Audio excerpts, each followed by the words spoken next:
the wildest people I ever hung out with in my life. They had the craziest parties. They were the most sexually active group of people I've ever seen in my life. They were out of control. Drugs everywhere. It was insane. What schools did you guys go to? Like, jeez. Well, good depressing topic there. Yeah, thanks, Liem. Hey, let's talk about Disneyland in a really f***ed up way. The happiest place on earth. Well, they treated me nice. What do I care what they think? Did they want your money? Is that the... No, they just came up and took pictures. I was like, heck yeah. Oh, like a celebrity. No, you were the giant oddity. I'm fine with that. They were nice. They thought you were Bruce Willis. Yeah, they probably did. Yeah. There's a reason your mic was taken away. Somebody sprayed him with a hose. I feel like this is wisdom you don't hear, that you guys are just being real about it. Like, I'm 100% team Renee and Scott right now. She was like, I think every kid should go and see like a mental health professional when they're a kid. And they're all looking at me like, oh, you agree? And I'm like, no, everybody should have like not f***ed up parents. So they don't have to go see a mental health professional. Like if you could talk to your parents and your family about this stuff and just resolve it in the home and make that be the normal thing. I had students that were couch surfing. Their only meal was at school. So obviously they can't get even the best school in the world. If they go home to like issues or not go home, they don't have a home to go to, their education's not going to be good. They don't care about homework. They don't care about that. They care about how they're going to survive the night, what they're going to do next. So you could put all the monies in the school you want, but if the area around it is bad, it's not going to be what you want.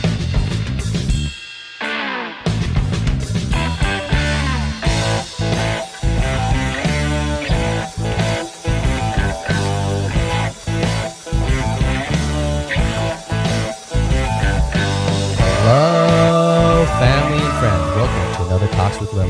This is available to the billions around the world on YouTube in 4K and audio streaming services like Pandora, Apple Podcasts, Google Podcasts, and Spotify. If you like this content, please subscribe, like, comment, and share. And now onto the podcast.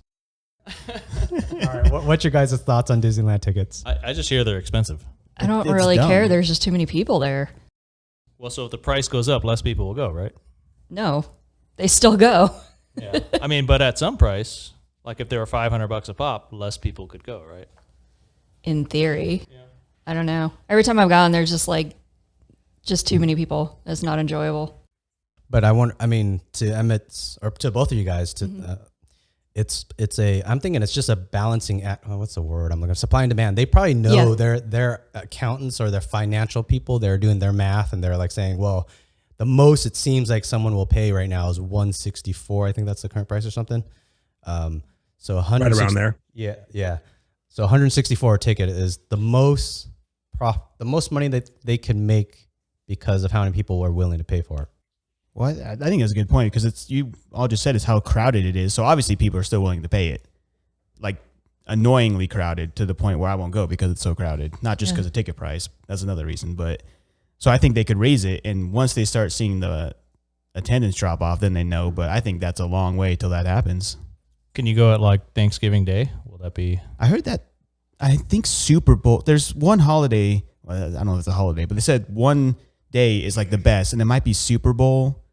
Oh. Yeah, because I think a lot of people actually go on the holidays now. Like that's their do. Holiday trip. Because I'm supposed to not swear.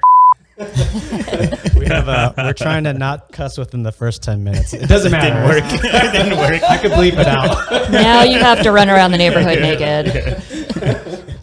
It's for a YouTube algorithm. Supposedly, if you cuss in the first 10 minutes, they are less likely to do a viral something on your video. That makes sense. So is Disneyland, is that an American? Do you think every kid should get to go to Disneyland? It's the top amusement park. Is it an American right? Do we? Well, you made me. I'm going to go on a tangent for a second because you made me think of this. Yeah. As a teacher, it's a nightmare because parents take their kids to Disneyland, but it's not during the summer. They pick the worst time. So like semester exam week. They're trying to avoid the crowds. Yeah. So they go the last week, when all the testing happens. So teachers hate it because we have students missing on the most important weeks of the year. Right. And then the parent contacts us and says, hey, when can they come in over summer to make up their exams? Because we're going to Disneyland. Yeah. And you should say, I'm at Disneyland. Sorry. Yes, I'm out. I'm sorry. I'm going to Disneyland all summer. Yeah, it's ridiculous. So I guess the crazy thing is if it's $164 and you got a family of 4, now you're talking like $700 worth of Disney tickets. Yeah, plus how much it is for everything in there. You got to eat. Yeah. You got to drink. So it's thousands of dollars, I'm sure. Yeah, like so $5 churro. Yeah, or frozen banana. Right. So it's becoming an unaffordable thing for many families. Is that? Or it's just like a big deal when you do it. Yeah. It's not like, oh, let's just casually go to Disneyland. It's like, no, this is a once in a lifetime, or this is like your childhood trip there, I would think, unless you're a well-off family. I don't know if this is a tangent. So does, by making things more expensive in America and even like healthcare, people that are choosing... I'm sorry, I'm going to try to connect it. People that are choosing to retire out of the country too, is that something America wants to do to just keep the most richest people in the country? That's a pretty deep conspiracy theory to raise prices until... I feel like that seems to be, it's not a I want to say it feels like a natural progression from a capitalist economy that's corrupted by its government.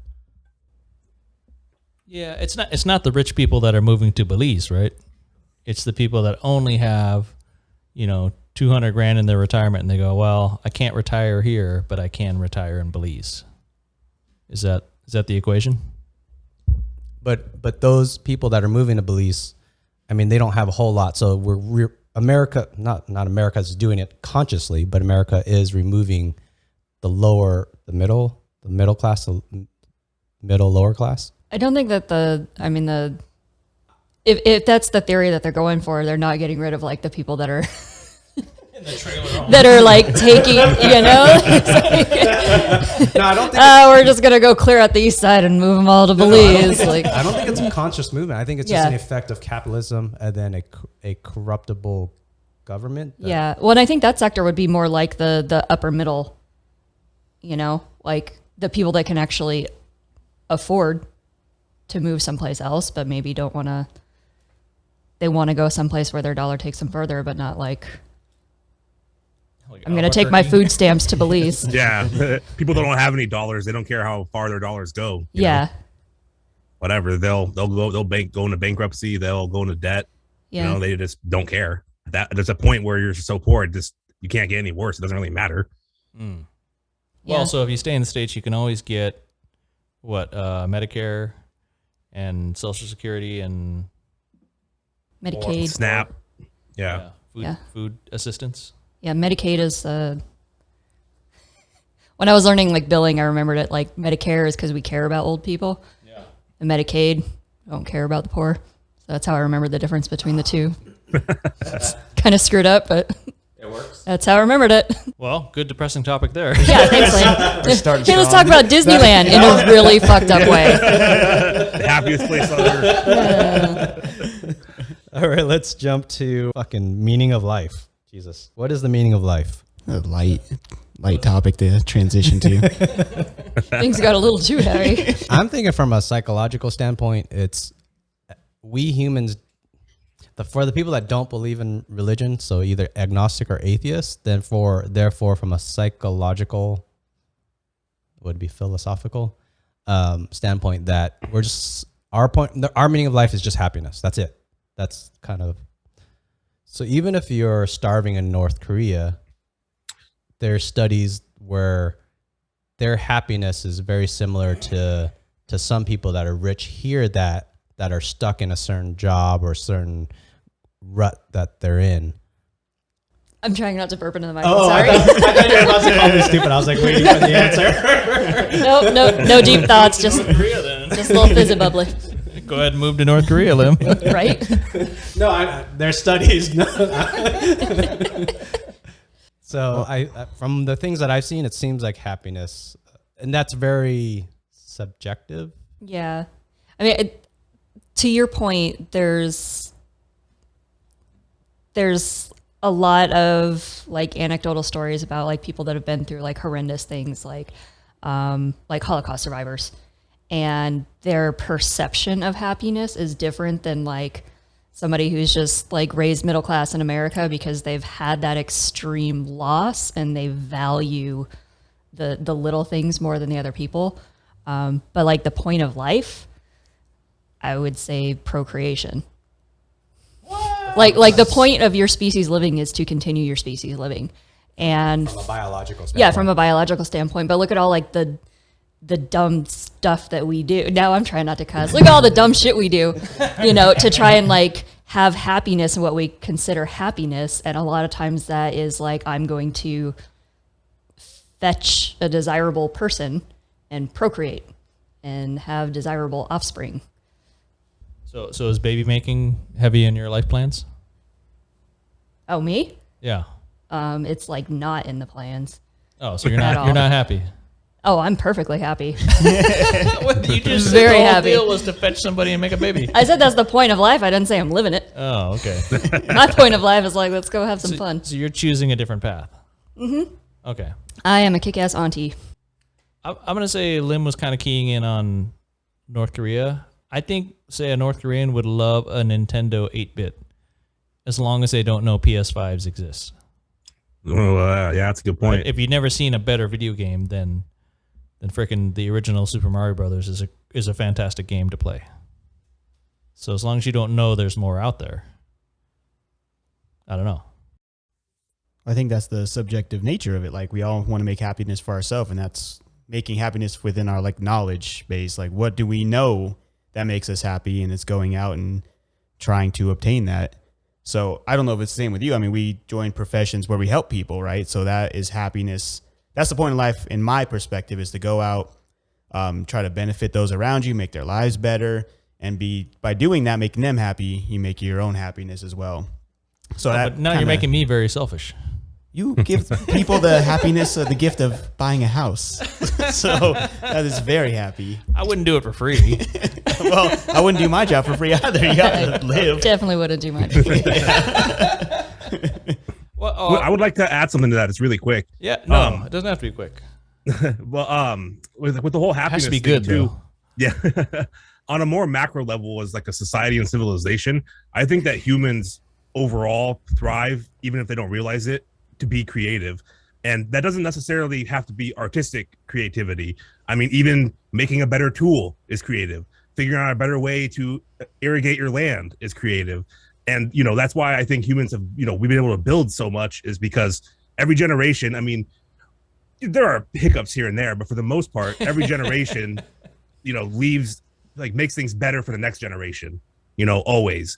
And I think that's just ingrained in humanity in general. And, the individual person may not be creative, but as a society, I think that humans are unimaginably creative. That's like one of the things that we all do in our own way. And it contributes different amounts in different fields. And, like I said, it doesn't necessarily have to be artistic, and so, yeah, I think that that's a big part of the purpose of life for humans in general, which comes back to the making babies thing, because if you procreate and, things get better, your offspring are able to procreate more also. You know what I mean? Does that make sense? Like, Yeah, and you're continuing the species. Yeah, exactly. Basically, you just continue to evolve the species. Yeah, because without increased capabilities in every aspect of life, there's kind of a limit to how much we can really grow as a species on the planet. But I mean, does everybody really going around saying, I need to continue the species? I don't think consciously we do. Yeah, none of this is on a conscious level. Yeah. I don't think at all. Yeah, Okay, well, and I know Lem likes to talk about psychologically. Yeah. But so if you're looking at like hierarchy of needs stuff and like, your basic needs, and then you have like other needs, and like higher up on the hierarchy needs is helping other people, and like the top part is like enlightenment, and that's like legacy. So, and even like when you're looking at developmental stages of life, like the last one is like legacy, like what are you leaving behind for generations behind you? And that's from a psychological perspective, like the ultimate thing that you can do with your life is leave the place better than when you got it for those that come after you. Is that something, would that be something only rich people? Oh, you gotta blame the So my train of thought was, okay, Renee's probably dealing with her job as a psychologist, probably deals with people that have a lot of just mental problems that they're not can't easily overcome, I guess. And so therefore they can't get to that level. I guess being rich was kind of thrown in that was terrible, but I'm thinking to have all your needs, it's usually a lot of it is financially. Not necessarily. I mean, it's more of like I mean, some people like have all of their financial needs met and have all of their like family, food, their home. assets that they need, but they're lacking the happiness because they don't have a legacy. They don't have any kind of like creative outlet. Like, I've done nothing for this planet. I've left nothing behind. Like, nobody will remember my name after I'm dead. Do you happen to see legacy talk from any of the client? Oh, okay. So Yeah, I do sometimes, especially like some of my older patients, when they're, because what they come to me and they come to my program for is like, I need to control, alt, delete my life. Like, I've been into substance, gambling, whatever, to such a degree that I need somebody else to intervene. I need to go sit in this cold ass office for 6 to 8 weeks and have somebody else tell me what to do every hour of the day. And it's a life-changing kind of thing. And when they're later on in their life, a lot of times they come to us because they're like, hey, I'm about to leave this planet and I need to do something good with myself, with my life before I leave. I wonder, say me, do you see, is it age? Like when I hit 50, I guess there's no way to, is there a common trait for people? Like, do they reach 50 and they want to have a legacy, or is it's probably the spectrum? Yeah, I think it kind of depends. For the example that I'm using, it's just kind of like they've seen, people around them pass, and like suddenly other family members are gone and all their friends are dying, and they're like, oh geez, what the fuck have I done with my life? Like, I'm still over here just, sniffing glue and, picking my butt every day. Yeah, but so with 9 billion people or whatever, yeah, aren't 9 billion of us not going to leave any legacy? I don't know. Yeah, isn't it? We can't even name anybody from the 40s, right? Like, how do you even leave a legacy that matters? We couldn't name a few. Well, I think the scope. Some in books. Yeah, there are some people in the 40s that you probably should know. I think names. I think that statement is true, but I think that legacy has multiple scopes too. Like, people might remember, everyone remembers Leonardo da Vinci for what he did, his inventions, his art, all of his stuff. But then there are other people who aren't remembered worldwide, but maybe remembered, in their local community. And then there are some people that might only be remembered in their family. You know what I mean? Like, so I guess. So we're all shooting to be like lovable grandpa? Well, also, what have you left for your family? Like, if you do want to have a family, like, are you going to make sure that, your kids are set up and they have a college fund so that they start off on a better foot than you did? Are you going to, donate to the animal shelter so you have your own little, like, nook with your name on it or something? My name is on a plaque at a dog park. There you go. You have achieved enlightenment. Well, I think dogs pee on it. It's down at the bottom of the tree. It's the highest of honors. I have some rules that were created because of me, so that's my legacy, Like people getting banned out of servers or what? Oh no, like the high school I went to, there's no nipple pasties allowed at all. I was gonna say dress code rules. This guy. Legacy. Yeah, legacy right there. Yep. I think that's a good point though, as far as like scope though, because legacy also means different things to different people. It could mean brightening that person's like life or helping them in a certain way to help them go on and live a happy life. And even though people won't remember, you helped them accomplish that. So you had a part in history. So whoever you help, that in a way is creating a legacy because you're helping people and that's going forward. Even though it's kind of not remembered. But is it really a legacy if it nothing? Sure. Okay. Yeah, if what you did in that person's life had an impact on them and, or really change something. I'm guessing to the psychological level, it's just as long as the person who's doing it feels that they left a legacy, whether that legacy actually affects someone or not, as long as to them what they're doing, their time that they spent, their money, if they feel like it's affecting others. Yeah, that's the thing. If you feel like you made an impact, that's all that really matters. Yep. If you go to legacy.com, that's where online obituaries live forever. Because nobody reads newspapers anymore, right? So you wouldn't write an obituary for a newspaper. So online obituaries sit on legacy.com. Fun fact. FYI. We've once again stumbled into a depressing matter. Yay. One crazy thing to think about. Oh, sorry. No, go ahead. You Go for it. go first. I was just going to set a thought about this actually, because we were talking about being happy and fulfilled with what you've done. It's kind of crazy to think how many people throughout history left a legacy, but their legacy wasn't created until after they died. You know, a good example is like a lot of classical artists, you know, who nobody gave a shit about them or nobody cared about them. Sorry, Liam. And, you know, it wasn't until after their death and many years later that, that their impact on the world, you know, really became more prominent and spread, you know. If you go ahead and die, this podcast is going to blow up. Yeah, exactly. It'd be worth way more. If you can die while we're recording, That'd be ideal. I'm down. Yeah, there's a bunch of authors and, like you said, artists like that I think Melville, like one of the most famous books of all times, it got poor reviews. No one bought it until after he died, and then it blew up. But so he's not aware of his legacy. no, he has no idea. Which is why it only matters. Well, I guess it doesn't, but it only matters what you take away from it. Because when you're gone, who cares? Yep. Well, I guess other people care, but you don't care. You don't care. You're dead. No, you're dead. Yes. Right. Well, so I went to Costa Rica one time in like the early 2000s, and these two cab drivers drove us down to the bungee jump bridge, and I went bungee jumping. And I spoke just enough Spanish to like joke around with them and have fun. So I don't think there's a legacy there because they don't remember me. They probably don't even remember that day. They probably drove hundreds of people down there. But they were like, hey, what kind of car do you have? I was like, yeah, it's a Dodge Neon. It's like, ooh, Dodge Neon. That's a very fast car. So it's all relative, right? Yeah. To them, I was freaking rich. So You sure they weren't just messing with you? They're like, whoa, this guy and his Dodge Neon, big dick swinging over here. that didn't seem sarcastic. Was lost in the translation. Yeah. Maybe. Yeah, you guys, you made me think of, again, this is kind of going off the other side, but about death but putting a positive spin on it. I don't know if you guys have heard something called optimistic nihilism. Mm-hmm. Yeah, so nihilism is basically nothing matters, right? You're dead and you're gone, doesn't matter.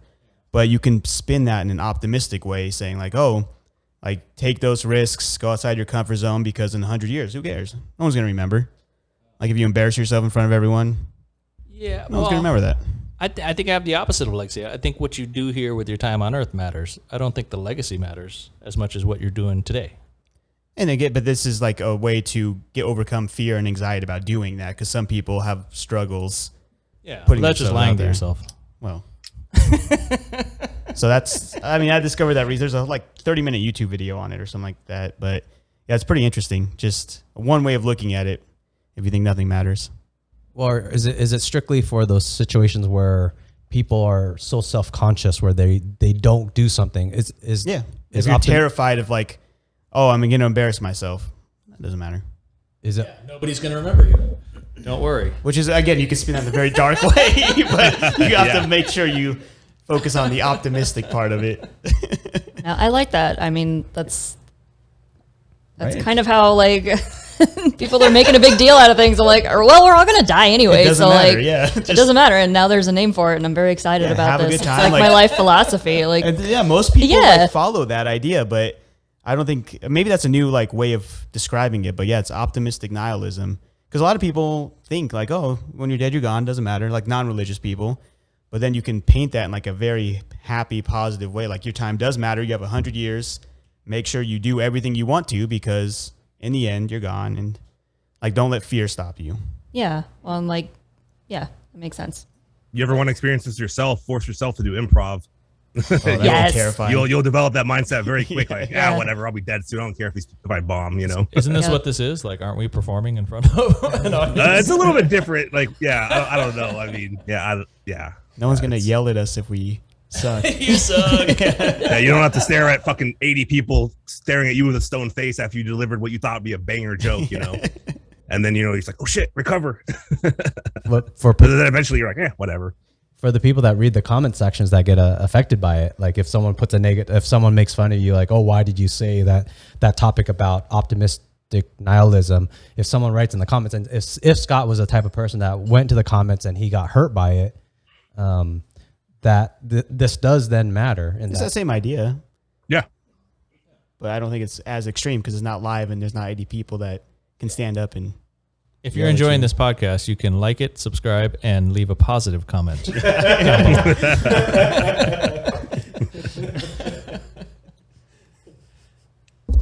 All right, next topic. Do you guys want to talk about China, Russia, or mental illness in youth? That's quite the mixed bag of topics there. Well, I can tell you.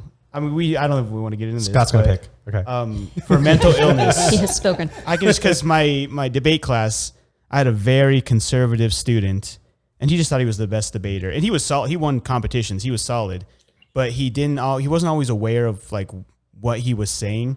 So he really wanted to debate one of the other best debaters, who was like one of the smartest kids. Like those kids who are just like, oh, you're brilliant, but kind of a weird kid. But he wanted to debate I don't remember how to say it. Being a trans person, is that a mental illness? Yes. So that's what the debate was. Oh, yeah. So we went on and they defined it. But yeah, I'm just curious decide? what you think. Yeah. So Debate settled. like, is it a mental illness? And that's what they talked about. By Yeah, definition, something- no. No, but something in your brain, you want to be a gender that you're not, right? Well, it was Right, yeah. but that doesn't meet criteria. Okay. Sorry. It depends on how you define it, right? That's the basis of debating is Yeah. defining terms. But yeah, so It just has to be depends in on that, how it you has to be in define that it. book. So of mental illnesses. the part about that is a mental illness is called a gender dysphoria, Yeah. So- you agree. but it's not being trans. Oh. Does that dissonance within you cause you enough distress to cause dysfunction in your daily life? Because that's what defines is something a mental illness versus just like a personality trait of yours. Like everybody gets sad, everybody goes through states of depression and anxiety, and it's not a mental illness until it's actually interfering with your ability to function. So if So that if you're disconnect, spending all your time like being pissed off at Dave Chappelle instead of doing something productive, then that's kind of derailing your life, right? right, that wouldn't be the gender dysphoria. That would be like No, but trans projected people- anger. There's a whole world Yeah. of trans anger at Dave Chappelle right now, right? Right. So, like, they could be doing better things than giving a shit about Dave Chappelle. Yeah, that's just people that need more perspective in their lives. So, for example, like if you have like a kid who identifies as, not the gender that they were born, and they're so distraught by this that they can't go to school because they don't know which bathroom to use, that would be gender dysphoria. So the dissonance internally is what's causing their dysfunction. It's also So become you're saying yes, right? No, Emmett. No. I mean, look, how crazy is that? I don't know which bathroom to use. Like, pick one, right? I mean, life is hard enough when you're in high school. yeah. That would just be, When that gets detrimental. like the other mental illnesses, we have a school psychologist, and I have probably 3 kids every class asking to go see her, just talk to her about things. So I feel like there's a lot going on now that Is she hot? yeah, she's good looking. You think that's why? Yeah, it very well could be. It never hurts. Yeah. I got a brain problem. Wait.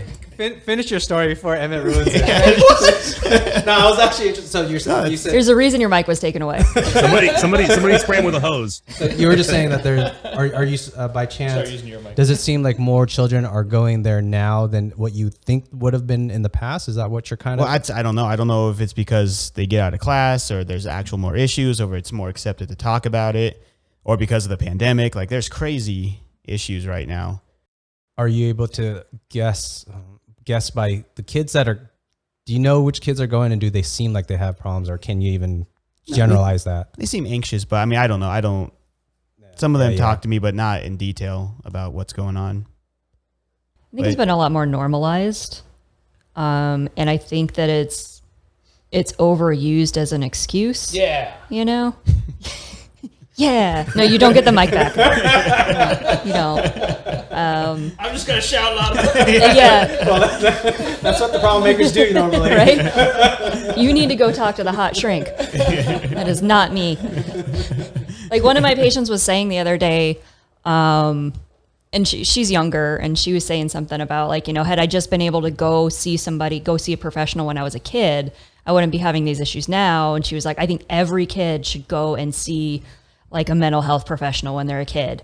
And they're all looking at me like, oh, you agree? And I'm like, no, everybody should have like not fucked up parents. So they don't have to go see a mental health professional. Like if you could talk to your parents and your family about this stuff and just resolve it in the home and make that be the normal thing. Like, hey, I have this issue. Like, I wish I had a dick. Can we talk about it? Like, then it wouldn't be like, ooh, you have depression. Ooh, you have anxiety. Ooh, you're bipolar. Like, it wouldn't be disorders. It would just be like, okay, so you got this thing going on. Let's talk about it. But it's like sexy to have a diagnosis. Yeah, most of the kids, the ones I do know about, it all comes from their parents every time. Like, yeah, every issue is from the parents. I feel like this is wisdom you don't hear, that you guys are just being real about it. Like I'm 100% team Renee and Scott right now. You weren't earlier. Right? You weren't on Renee's team earlier. He's just a little slow. He gets there. People stop complaining and toughen up. Like we all got to do shit. Like get to work. Let's connect that. So kind of I think Emmett's point of view is like kind of toughen up. Before in the past, you just toughen up, go to work, go to school, get the shit done. Is labeling it more now causing more of a problem, or are we able to fix it better because we're labeling it, I think it's both. I think it's making the problem worse because everybody wants to be special and everybody wants to have that excuse. You know, like, oh, I can't control myself. I'm bipolar. Like, yeah, the fuck you can. You just don't want to. That's your excuse. And so that's kind of making it worse, but it is bringing it out into the open. And I think like if we go the right way with it and just understand that like this stuff is normal, like even, generations before us that did just suck it up and go and do things. I mean, that's where, people were taking opiates and, cry in silence. Yeah, benzodiazepines were just like Tic Tacs for housewives that just hated their lives, and they were basically just medicated. So it's not like these problems didn't exist. They were just stuffed down, and people didn't talk about them. They pretended they didn't exist, and they lived in misery. So, yeah, what I suspect is happening now, this is my personal theory, is that life is getting way too easy in the U.S. So, like, if you're struggling, if you ain't got no food, then you literally have to go to work and find a way to get some food. You're not worried about these other problems. You're not thinking about what gender you want to be, or you're not thinking about, am I bipolar? You're not thinking about anxiety of talking, like, I don't know if I can go, and there's like 20 people in there. I don't know, like, you either suck it up or you starve, right? So there's a harder life takes away those choices. It's almost a luxury to have these kind of mental, like if you're schizophrenic, I get it. Like you're talking to the voices in your head. That fucking sucks. You see these people struggle with it, and I get that. But on some level, if most people have some thing that they want to claim as their mental problem, it's like, well, really, then we're all just sitting around watching too much Netflix, and there's not enough struggle going on. Because in the past, humans had to really struggle all the time. We didn't have the luxury to sit around and think that we're special and think that I need attention. I need therapists to talk to me. So I think society has moved faster than our brains have evolved in that regard. I feel like we still have a huge portion of our consciousness that's dedicated to fighting the struggle, even if you have no struggle. So kind of like what we were talking about earlier, but the Holocaust victim, it's all relative. So you could have someone that is extremely privileged and born into wealth and has very supportive parents, but they will still find something to struggle with almost, if that makes sense. I feel like. Yeah, no, like that's human totally nature. true. One of my coworkers and I, we just kind of have this theory that if people don't have some kind of struggle in their life, they will manufacture one. Yes. And like we all know that person that just like somehow always has crazy drama in their life. And like, did you do that to yourself maybe? Because like you just didn't have any, like you were bored basically. Like, if I leave my dog at home alone and he's bored, he's going to like get into something destructive and cause trouble. And I think you're exactly right. Like we do that too, just as humans. Like I see horrible crap every day, My life is super chill. I have no drama. Nothing bothers me. So I think I want to summarize what I'm thinking I'm hearing is this is just an innate human problem. It's not that in the 70s or 80s that if we just went to work and hide the problems, just go to work and get shit done because there's other problems to get the bill, get the food on tables. But the human problem, that it already existed then because we were humans, and the problem looks like it's more apparent now, but it's only because life is easier. We have so much more to bring out those problems. The problems are always there. I like that. I tell my students, roll with that. the best way to see, because I mean, most of the students in my class can't focus. It's all like, oh, I have ADD. No, you don't have ADD. No, they don't. But they just can't focus, and they're like, this is horrible. I don't know what I'm going to do. It's like, the best way to get the perspective is to travel to other countries, and you will see we don't have problems. Like, we go home, we have food, we get an education. Like, these are not problems that you can't, like, put your phone away for 5 minutes without thinking about it. We That's not a shit real in clean, issue. drinkable water every day of our lives when there are billions of people that literally don't have access to clean drinking water. from the toilet? Yeah, you could drink that. Yeah, absolutely. I mean, depending on how clean your toilet is, but the water flowing in is completely drinkable, you know, and meanwhile, millions of people die every year from not having clean water. Yeah. Drink it from the tank, not from the bowl.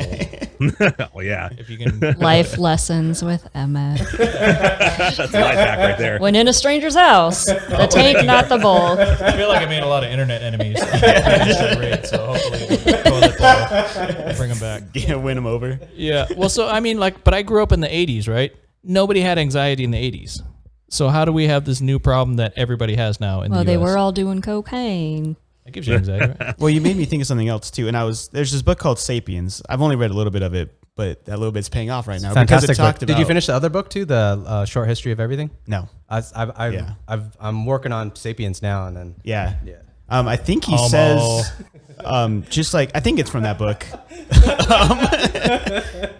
It talks. Renee about, moved the mic away from me. It talks about like how brains develop and how our brains haven't developed that much for like thousands of years. I mean, you probably know more about this than I do, but like think about technology in the last like 100 years and how exponential it's been. The grown-ups are talking. Yeah, that like our brains can't handle it, and it's overwhelming. So our brains are still in what, like 1500 mode, and technology is so overwhelming. I think that might be contributing to it. Like we're so overwhelmed with information, we can't handle it all. Well, I think like we haven't learned how to manage it all. Like we have these ideas and we do all this cool shit. We're like, oh, this is awesome. And like, oh, you can do this cool shit and I can do this cool shit with that cool shit. We're past 10 minutes, right? Yeah. Okay, cool. The shit zone. You just got like the shit and the fuck, yeah. Drinking from the toilet. Drinking from the toilet. But we don't have the time to like process like the how and the why and the logistics of the cool shit that we're doing. And we haven't caught up with it. Like we have the concepts there and we have the stuff that we've created, but like, why does this exist? What do we do with it? How can we use this? Like that part. So if the problem, maybe a question for Renee, but anybody could answer. If the problem did exist back in the 70s and 80s, and the problem existed then, it's the humans. So it's innately in us, it seems like. And now we're in 2020 where so many things are available, food, everything, luxury of all sorts is available. So what is a way to fix this and make it better? Is there a systematic way at all? I think a lot of it is just kind of like catching up with ourselves. Like what you were talking about, just the brain hasn't evolved. Like, you know, we're all frontal lobe up here, right? We're all like trying to come up with better, faster, more efficient ways of doing things, but not like making ourselves better, faster, more efficient, I guess. Harder, like stronger, faster. Do you need a timeout? Hey, what? I'm agreeing with you. Isn't that how the song goes? That's a good song, yeah. No, I guess that's usually I'm the Stronger. but you gotta do the one with the fingers. Have you seen that? Oh, yeah. Whatever, never mind. We Sidebar. just lost all of our intellectual credibility. I know, right? But I mean, I think that there's a potential for us to shift towards like just normalizing all of this, because it is. I mean, everybody has, if you read diagnostic criteria for like everything, everybody has something of everything. Like even reading personality disorders, like we all fit into something. We all have these little aspects of something. And just for most of us, we don't allow it to interfere with our daily functioning. But yeah, we get bored. We have nothing better to do. We have nothing to struggle for. One of the things that I hear a lot with my patients, why they get into this issue where they have just these awful like substance abuse issues and they're just like gambling away all their money because they have no sense of purpose. They'll be like, hey, when I was in the military, I had a sense of purpose. I had something to do. I had a function. Like my life had meaning, and now I don't have that. And that's when they get into trouble. Well, that makes me think, do you think people can ever just be happy and content, or is there always something else to obtain or pursue? Like, is everyone like, no, I'm good. I'm going to chill and cruise the rest. Like, I'm solid. That's the idea. Like, can everyone find that point where like, I'm doing what I want? Or do we always, no, that would be nice. I want that. Yeah. Is it okay just to hang around? Yeah. I think for some people, the pursuit is their happiness. Like the chasing the goal is what drives them and what makes them happy. And I think for some people, it's the attaining and the chill. Like just, There was a movie called The Pursuit of Happiness, and I hated it because it wasn't. It seemed like a celebration of poor planning, is what it really seemed like. He was not a good planner. And it was just a straight up Oscar bait movie. it's the longest condom commercial ever. That too. It was a great movie. It was very You sweet. don't have kids if you're not ready. I would say that the 80s was a simpler time.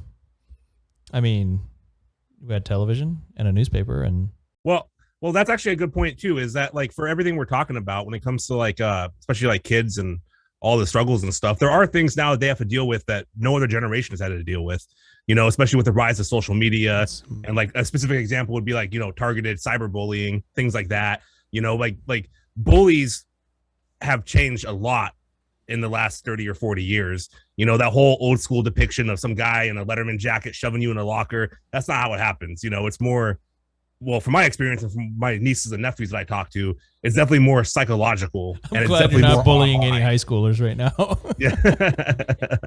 Yeah, you actually I don't know why that didn't click. You made me think of it. I think social media is probably the number one cause of all this anxiety. I was just talking to my coworker about it. He's a gay man, and he talked about like back in the day, if you were gay and in high school, yeah, you had a challenge, you got made fun of, it was rough, but then you went home and you escaped it. You had that relief. You don't get that anymore. You are just constantly connected. If you have a bully, if you're made fun of, it follows you home. You see it all the time. So it's literally you're connected 24 hours and there's no escape. So I think that is a huge rise in like anxiety. There's literally no way you can get away from something that happened at school or like the negativity that's associated with it. Would it be possible to teach kids gay acceptance sooner? Is that it's not even just gay. It's, everything. It's bullying. Yeah. Like you said, it's bullying about any aspect, and it follows you home. Yep. So it could be your beliefs, something you said in class, anything. There's no escaping. Like used to be like I went home, I played video games. I was solid. I forgot about it the next day. Yeah. But that's not the case anymore. It follows you and it's on the internet for days, forever. So if someone takes a picture of you and posts it, I don't know what you can do about that, but it's out there for everyone. So is it human nature though to bully each other, to victimize in Seems that like social it. way? I think that's part of the I think that's part of like the development process Yeah. for a lot of people, like in general, and for kids, I think bullying is natural, for as unfortunate as it is, it's just part of like I guess there is a point where it's not okay, but I feel like it overall, from my experiences and from people I know, especially people that I know that were kind of dicks in high school to other people, a lot of them kind of grew out of it and developed more empathy out of it because they realized like what they were doing. But at the time, they didn't think of it as, oh, I'm tormenting this person. They just thought that they were being funny or, doing what they were supposed to do, So I'm not a psychologist. I don't know anything about any of that shit. I'm just saying that's just from what people I've talked to. One of my best friends was a complete and total asshole in high school to everyone except me. And he's really regretted it and made things right in the past couple of years. And I know a couple other people like that too. And ironically, a lot of people that I went to high school with that were cool and chill turned out to be complete and total cunts later on in life. So I think it's animal instinct. Yeah, I think it's. I think you're onto something. It's kind of like part of the developmental process. These are kids going through all like their hormones and stuff, and they have to figure out like the jungle gym hierarchy. Yep. Basically, and that's kind of how they do that. And it sucks because for a lot of people, like, it leaves a lasting impression. Like, I was bullied as a kid because I was like scrawny and ugly and had all super fucked up teeth, and like that lingered for a really long time. Like, it wasn't until college where I was like, oh, I can have self-esteem. Like, oh, cool. Oh, I'm a human being. Awesome. But like, that's part of what made me who I am and gave me like more empathy for like the weird, ugly ass kid with the big ass glasses over there that's being quiet. Like, hey, you. Yeah, I think with the animal instinct thing, unfortunately, it feels like, I don't know, I'll throw a random number. I feel like 60 to 70% of humans at the age of 18 haven't matured to understand. I mean, even 25 years old, I feel like a vast majority haven't come to understand that what that animal instinct is, and then use some logic and knowledge to say, you know what, maybe I shouldn't act that way. Yeah, well, and the frontal lobe is still developing until like around 25. Really? I didn't see that. Yeah, so wow. Like all the animal stuff, it's like it's in there, and this other stuff in the back of the brain starts to develop, and that's why teenagers are such assholes, because like their brain is like fully sized and they're starting to develop that frontal lobe, and they're like, oh, I know things. I know everything. Right. But like the logic and reasoning and the, you know, really that like abstract problem solving, that's like the last thing to go in. And it's like, well, you've already been an asshole for like the last decade. So exactly.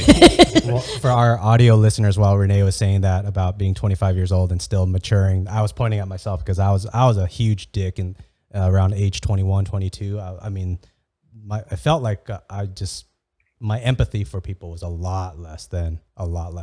Yeah. Well, I know, like when I was a teenager, I mean, I just thought that I knew everything, and you know, screw you guys. I know how I'm going to live life, and you have it all figured out until you get older, then you realize that you were fucking just stupid as fuck. Until you got bills and you're like, oh, shit. No, but I came back around. I got it all figured out again.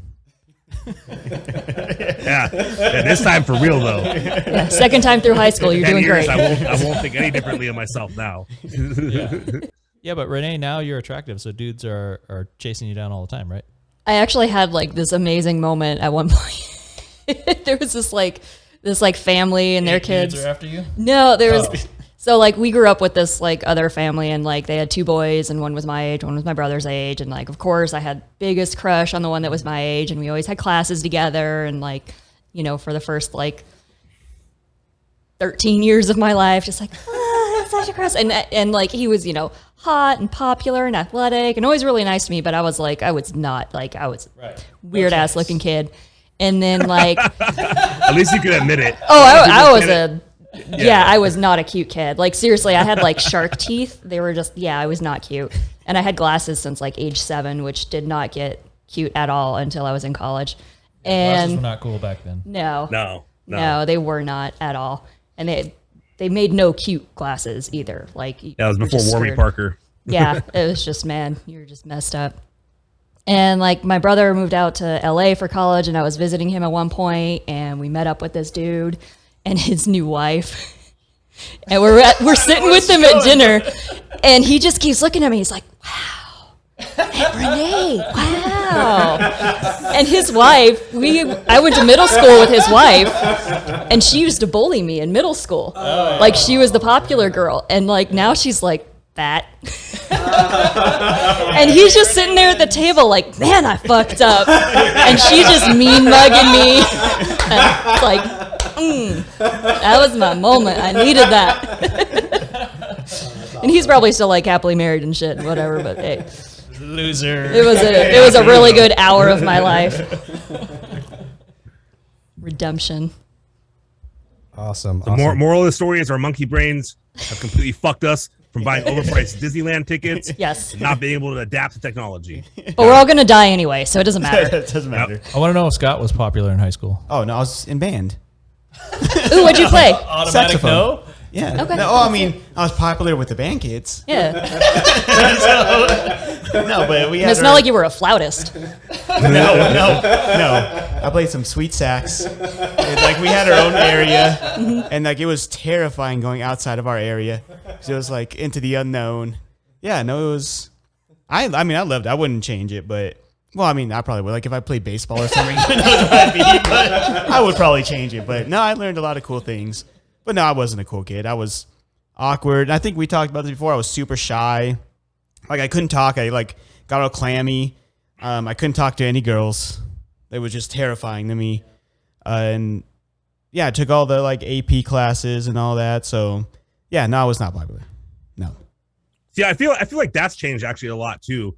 And I don't know how old you are, so I don't know when you went to school, like era. He's 57 years old. I moisturize.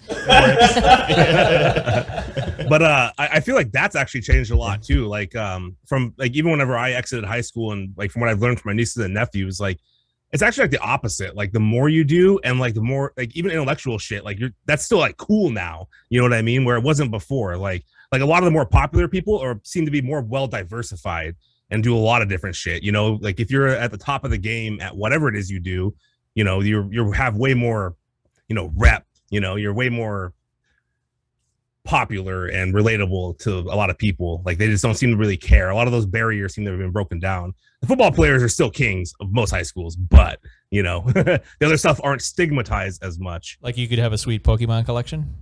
Well, I didn't say that. I didn't say that. Isn't that super popular? Well, I mean, it would depend on what your collection consisted of. Yeah. But yeah. Well, and I don't know if you guys ever saw the new 21 Jump Street, but there's like a perfect scene in there that represents that. You're right, because I think now it's popular to actually care and try and like learn about the world and care about the world. So the cool kid from high school and the lame kid, they become cops, they go back to high school, and the cool kid's like, all right, let me tell you how to be cool. You don't care about anything. You like, they pull up in their like car that gets like 3 miles to the gallon. They think they're amazing. And everyone's looking at them like, you're ridiculous, right? My car runs on vegetable oil. We care about the planet. Like they're super nice and caring, and they have all these like different classes and theater and AP. So I feel like you're right. It definitely did change, or maybe we just realized now looking back how dumb we were, but it does seem cool now to care about things and like put forward. Are the drama kids still not cool? I think cool in my school. I don't know. Dude, the drama kids never gave a shit, and I will tell you this right now from personal experience. The drama kids were the wildest people I ever hung out with in my life. They had the craziest parties. They were the most sexually active group of people I've ever seen in my life. They were out of control. Drugs everywhere. It was insane. What schools did you guys go to? Like, jeez. Like, theater troupe was a bunch of squares. But Oh, really? we were like the only ones not doing drugs. Us and like the 3 kids that were in the orchestra. You got a 3-kid orchestra. It was not a very diverse school, I'll tell you. 2 flutes and a clarinet. But that would be That a just makes me band. think of the band camp thing from American Pie. Yeah. Flute. So it's like, all right. I mean, band kids, they get a little nuts. Band You know, kids. you Yeah, go on band those kids too. overnight trips. They're She gets a crazy, little yeah. wild. Yeah, got to keep them separate. Yeah. You got to keep your rabbits separate, you know? Yeah, don't let the piccolos near the low brass at all. So I feel like that little segment was actually a positive point for humanity. Just that little segment of saying that You keeping a scoreboard over here? Like, humanity 1 or 0? because all the other things are I kind of put -1 in my head on the topics, a bunch of negative ones. So I anyway, mean, I think you could spin it either way. Like, are kids genuinely more caring, or are they more caring for their social media? Because they know shit's being posted and they're like, well, I need to go help the disabled kid and put it on the gram. Well, that's true. That's a good point. There could be social influence, you know. I mean, even creating if that that's behavior.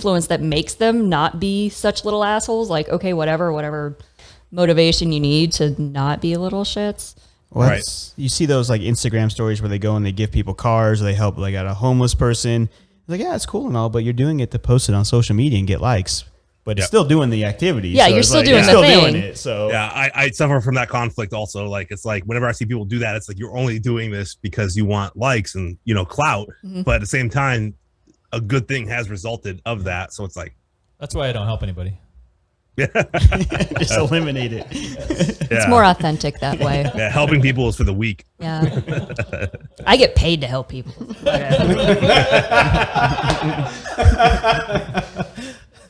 It's just better that way. I think I know the answer to this because we did a 3-hour podcast with you, Scott. But do you see the children today that you're teaching? giving more to the world? Are they going to be better for the world in the near future? 50-50. Some are going to benefit and go on and do great things. Others are going to be lazy and not contribute and, I don't know, wastes. Is there a way does the trend seem to be going up, or is it like down in that sense? Like, is it more kids getting better, or was it much better back in the past? And the back in the past, that's something you probably can't really I'm only answer. 8 years in, so. Yeah. I mean, I could tell you. Even if you could kind of like, if you talk to other teachers, if they had any stories. Well, I mean, usually the older a teacher gets, the grumpier they get. So we talked about this. Everyone says, oh, the next generation is a nightmare and they're going to ruin the world. But at least in my experience, it doesn't seem that way. It seems like everyone is caring. And like my happiness, tying it back to the beginning, is trying to get people to care and be kind and contribute. So if I feel like I can impart that in anyone, even a little bit, I feel like that's a success. So that's my goal. Even if you're not good at school, which not everyone is to go out and be productive or help those around you or contribute to the world. So I feel like it's going in the right direction, at least from what I've seen at my school. But I'm also at a charter school with parents who care. There's more well-to-do. So it's easy to say that for me. There's not as many struggles. I think kids are very much like hippie and want to help the world, and we all want to get along. Why can't everybody be good? Until they have bills to pay. Yeah. Because it's easy when you got everything taken care of. I mean, some people have tough childhoods, whatever. It's tough. But in general, kids don't have to pay bills and stuff. So it's great to say, oh, I want everybody to love each other and I want the world to be nicer, right? So some of them come out of high school and they have to go get a job, and then life and a job will beat you down pretty quick. Other ones will go to college, and then they'll, figure out some profession and get successful, and then they'll start making more money than average and then become Republicans. Because they all start, right? Everybody starts out liberal and happy, and as you get older, you get more conservative. Yeah, it does seem like more young people are environmentally conscious and care about it and think global warming is real and care about like the world, and it's more like a world perspective than like a nationalistic one. But I agree. When you grow up, things change. You learn, or I find yourself, and you learn what matters to you. And if you get money, that might change you, or probably will change you. Yeah, my money, I had to work for it. Yeah, all these bums are trying to take my money with taxes to feed the welfare. And me. yeah. And me. Oh yeah. I would add though, the majority of the people that I've worked with, coworkers and whatnot, I feel like they haven't grown up since high school. The majority of humans, it seems like. I don't know. Do I just hate people? We've established, yeah. I mean, but that's mutual. I understand. If they're liberal in college and then they grow up and become Republican thereafter, is that just they gotten beat down and yet they haven't learned about the root of the problems? I think it's just a change in values. Like, I know my values have changed. Like, when I was a kid, I was a total hippie. I was like, oh, let's not kill ants. And, like, I would get all upset about things and, like, try to recycle everything. And now I'm like, well, what's convenient? Like, like, do I need good gas mileage, or would I rather just drive like an asshole? Like, I'm just going to drive like an asshole. Do I want to eat a grasshopper bar or a Five Guys burger? Right? Yeah, like our values change. And I think our values, I don't know, at least for me, my values have become more selfish, I think, as I've got older. And that might just be because I'm a complete curmudgeon and don't like people at all, and I'm okay with that, and we're all going to die anyway. So might as well have fun. Wait, you can eat a bar made out of grasshoppers? Well, yeah. Is it like a Snickers bar? There's like a protein bar that's made out of... There is, yeah. There's like a company that's doing and that's like a bars whole thing that a lot of people are pushing for in the future, is replacing meat with like bugs, because they're way more sustainable than like cows. Does it taste better than a power bar? You've never eaten a grasshopper? I will not voluntarily eat one. Like, you've never eaten a grasshopper? No. So there's this They're like really crunchy. good Mexican restaurant, and like one of their specialties, it's like an appetizer, and it's like fried grasshoppers. It just tastes like it's just like crunchy, like Rice Krispies, kind of. But like sometimes you get like a little leg in there. You know what I'm imagining is when you eat soft-shelled crabs? I hate that. No, it's not like gooey. It's just crunchy. No, but the soft-shelled crabs, you get like the shell. It's like trying to eat eggshells. Well, then they've done it wrong. I think you're my eating a fear hard of shell. spiders. You're just eating a crab. So deep, I won't eat sea spiders. No lobster, no crabs. I can't get over the thought that it was just this horrifying little fucking crustacean at the bottom of the ocean. I just can't do look it. at the legs. Like where the legs Yeah, attach to the that's body, what I it can't is. look at that. Yeah. If As you gave long me, as like, that just doesn't the exist, I'm meat. fine. Yeah. Yeah, exactly. Just the Or meat, I like the can leg live with. detached, that's cool. But like the joint, there's something about like crustacean joints. Like, ugh, no. I think to solve the problem of like greenhouse gases and this is gonna tie into Anyways. that. I feel like Glad we have an adult at the table. everyone should have to kill their own food. So for everyone to eat meat, we're gonna give every family a cow, and they have to kill it in order to eat it.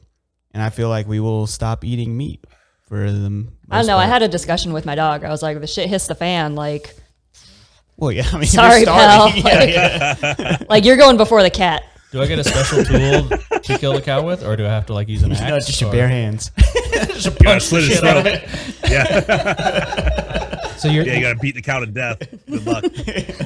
so Scott. You actually think spoon. people wouldn't kill their own cow? We were just talking. People don't like to see their food alive. I mean, some people would have. There's hunters out there. Some people would have no problem. They would take their neighbor's cow and say, "You're not going to eat it. I'll eat it." But I think a lot of people can't stand the sight of that. So I feel like that would probably I eat decrease. the fuck out of meat, and I absolutely could not do it. Exactly. Like, I learned recently that pigs are like the only animal that like won't defecate in like their living area, and they actually decorate their areas. And I felt horrible. What? Pigs live in Yeah. a pigsty. You're Well, I mean, if bucking the they're kept like that though, but if you allow them to do what they want to do and build them like a little home, they won't defecate in there like cows or horses will, and they'll bring like little decorations in, flowers and shit, and they'll decorate their You homestead. can potty train a heifer to not poop in the bed. A heifer? Yeah, a big pig, right? It's a cow. Oh, Yeah. what do you call a big pig? cows I'm are- hearing that you're saying we should eat horses. Pig, I don't know. Well, see, that's another thing like I've always thought about, and like not that I would actually eat a horse or a cat or a dog, What if they but taste like delicious? I mean, cows can play fetch. What's the difference between a cow and a dog? You know That what I mean? artificial line where we draw between what- like cow and horse. yeah, We've where do decided these- that this one is Yeah. more human. I've actually eaten horse. It's delicious. Renee already did the contract with her dog, so Yeah, he's aware. Yeah, He's the aware. dog knows. Dog knows what's up. Yep. You gotta give him a fighting chance, though. This is dangerous talk that goes into all mammals. He knows I'm a cat person. Yeah, all mammals, everything. Yeah, anything with eyeballs. I mean, really, if we want just like some good fatty marbled meat, I mean, people. I'm just saying. That too. You know, we can solve the Americans homeless are problem delicious. and world starving at once, right? Yup. Well, I don't want to get too dark, but Too late. you guys, and I know, probably because I talked about Melva earlier. You know the story of the Essex, right? That's the whaling boat Moby Dick is based on. Basically, yeah. they went out Moby Dick this, and Moby this Dick that. giant whale hit the boat, and they were like stranded. They went on the 3 lifeboats, and they were sailing the seas, and they ended up having to eat each other. So eventually there was down to like 3 of them in one lifeboat. Wait, Moby Dick was a cannibalism story? But yeah, it Oh, gets I to never knew this. cannibalism. And there were 3 people left, 3 or 4, and they were out of meat and they're starving. They say, okay, we have to kill someone. And they draw straws and they literally kill the guy in front of them, and they like strip his bones down and they put the meat out. So it's just like, do you think you could do that? I think the guy said, no, kill me because I wouldn't be able to do it. So do you think you could actually eat someone if you had to, like someone looking at you, you have to kill them, you have to like strip them down? I think people were tougher back then, right?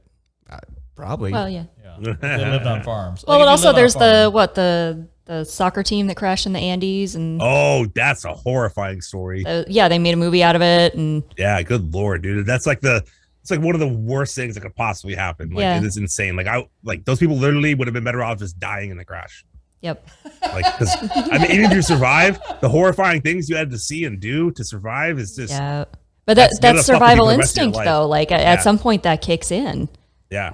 Yeah. No, I mean, of course, yeah. I think I I've could, never but I been also there. don't like people. So What? just be like, all right, No. who's the biggest asshole here? All right. I'd play a poker game, you know, the highest stakes poker game you could possibly play. Strip poker, but like, Your flesh. Yeah. You lose your leg now, Bob. You shouldn't have gone all in on those threes.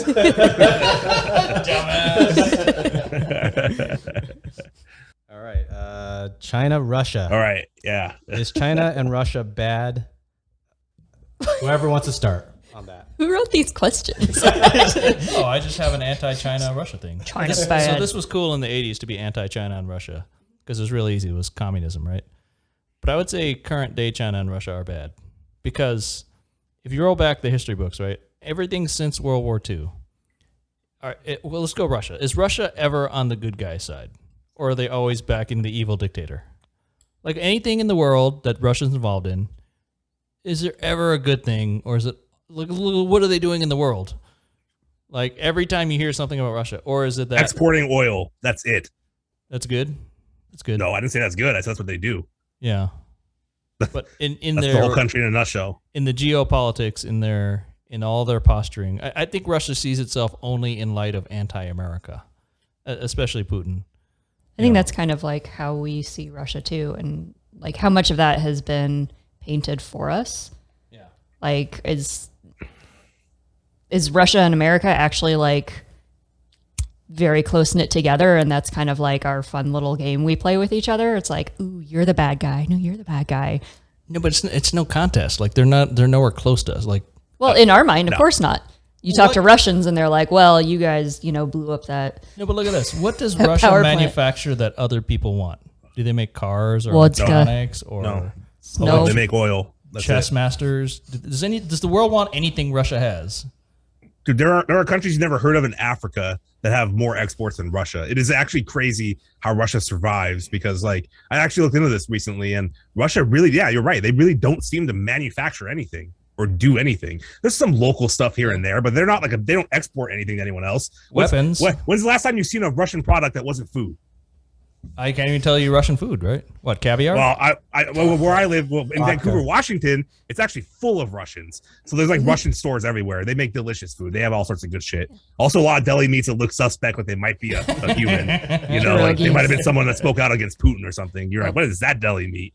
And they'll be like, it's gazalash. And you're just like, what the fuck is that? No, I was trying to make fun of Russia. I was trying to paint them as a geopolitical bad guy. Yeah, sorry, I got sidetracked there. Yeah, I don't know enough about the topic, so it's hard to add anything from me. When I see all the news, I think there's not enough information to even understand much of Russia itself, too. So any news that comes out, it seems like it's just bad news of Russia. For me, that's the stuff I see. Didn't they make the Lauda? The Lauda? The car. Oh. Wasn't that a Russian car? But nobody's buying it. No, it was like just this like notoriously shit car. I don't know. Maybe not. No, you're probably right. No, you're right, yeah. Yeah, I know more about China than Russia. I don't know anything about Russia. Okay, China is asshole. Well, another thing is because I mean, we're talking about political situations, but I feel like if I went to Russia, everyone would be super cool. Or if I went to China, everyone would be super cool. So it's kind of like someone mentioned it. Like that's not correct. Chinese people hate you because you're white. No, people love me. I went to China. People loved me. It's this condescending culture, though. They love me. They treat me so. They think nice. you're not Chinese. I'm not Chinese. Yeah, so you're automatically less than Chinese. Well, they treated me nice. What do I care what they think? Did they want your money? Is that the? No, they just came up and took pictures. I was like, heck yeah. Oh, like a celebrity. No, you were the giant oddity. I'm fine with that. They were nice. They thought you were Bruce Willis. Yeah, they probably did. Yeah. Probably because I told them I was. Yeah, I mean, China was super cool and like everyone's super nice. But I mean, I don't know. They might hate us. But as far as China, like my coworker has a brother-in-law who's super high up in the military, and obviously they can't let us know what's happening. But he just says like if you knew what was going on, it would blow your mind because I guess the tensions are so high. Like with Taiwan, it's just insane. Oh, Lord, like it just and like we're always in each other's airspace or sea space or whatever it is, and like it's crazy. Well, so I don't even know anything about it. I can separate China the government from China the people. Yeah. I wanted to make sure that we were being clear about that too. Like I think your average human being on the planet just wants to fucking make a little bit of money, take care of their family, and that's it. Yeah, I think everyone's super cool. Yeah, most people just don't give a shit. So I'm talking about geopolitics, right? So obviously China wants Taiwan back. They definitely want Hong Kong to stop being Hong Kong. They want Tibet to be China. They want Mongolia to be China. They want part of India to be China. Probably all of it. It's a very... So look, again, roll it back to World War II. What is China's impact on the world? Are they on the good side ever? Or are they always threatening somebody else? China, in my opinion, China was inevitable because of our capitalistic societies that exist around the world. and China just happened to be there to take advantage of the situation, but somebody else would have become them also. And there's a good chance that a place where it's cheap to manufacture shit like that would probably always wind up having a similar regime to China. You're not going to get, fucking France to be your manufacturing powerhouse like China is, No, but all our clothes are being made in like Vietnam now.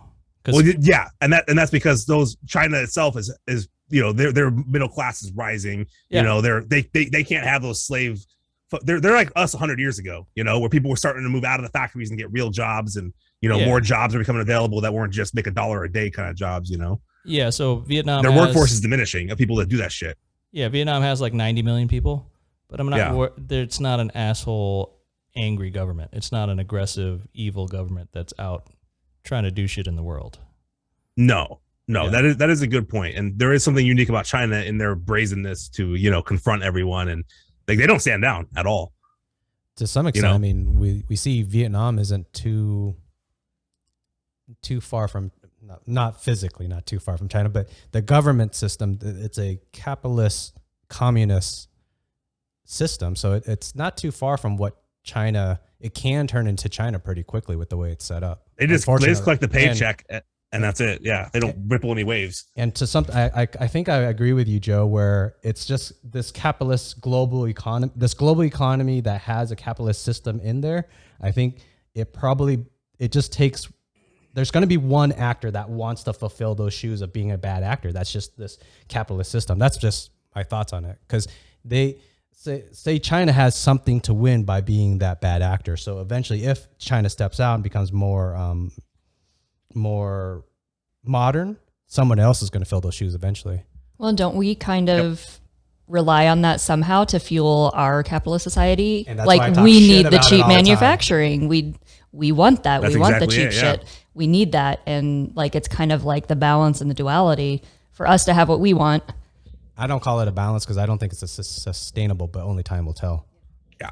It's a thing that's going to take 50 or 100 years before we start to see the fallout maybe. Wait, so what do you think the crash at the end will be?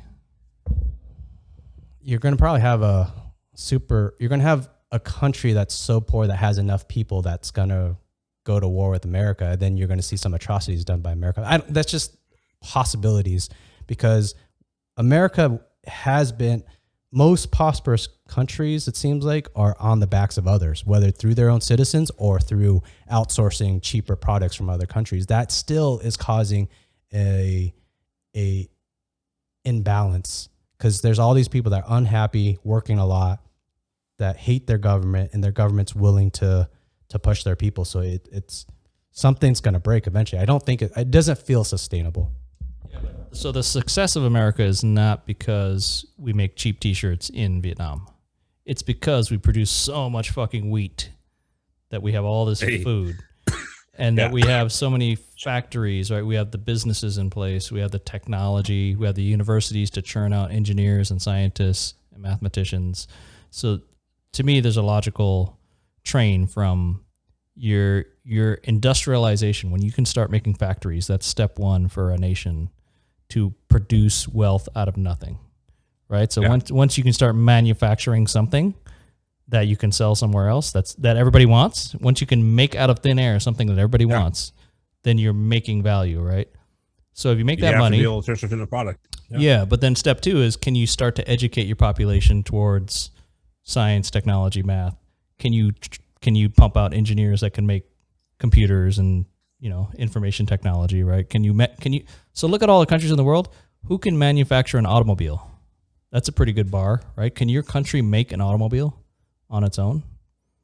Right. That's a pretty good measure. I think a better question would be, can you make a road safe automobile? Because there's a lot of countries that make really janky cars that you never heard of. Russia? Russia. In India, have you guys ever heard of Tata? Yeah. They're a massive company. They're one of the biggest companies on the planet, and they make these little tiny fucking cars. Now, granted, you get into a fender bender, and you're gonna die. You know what I mean? They're horrible. Yeah, but that was us in the 50s. Yeah. That's true. That's true. Right. So it's part of that step forward. That's just behind us. Right. Yeah. So I would just say overall that a better metric would be if they export cars to other countries. Yeah. Because that's. Yeah, so when you're doing that, you're obviously making something safe that the global market wants. Yeah, so the big dogs are Japan and Germany, right?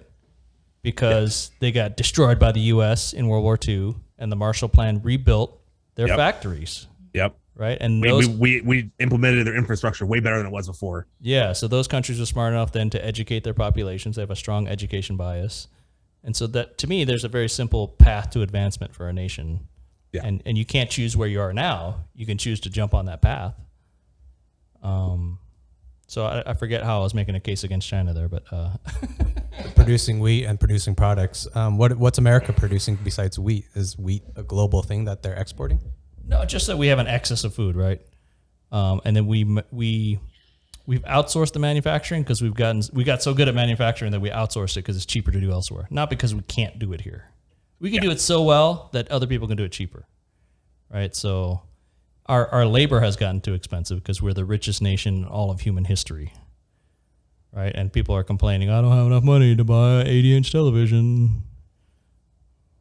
Yeah, mine's only 60 now. Peasant. We need to raise the minimum wage, right? I'm embarrassed. I won't have anyone over. Yeah, no, you can make 1950 being a Starbucks manager right now. So it's a crazy, crazy world we live in. You know, the Chick-fil-A by me is hiring for $18 an hour. Like, damn. Those are delicious, yeah. Yeah, 3 weeks paid up, 3 weeks PTO. That's more than I get as an engineer. Like, what the fuck? I mean, not the money, but not just wheat, but agriculturally, we're an agricultural powerhouse. We produce so much food. Oh yeah, that our whole population is obese, and we still export food to other countries.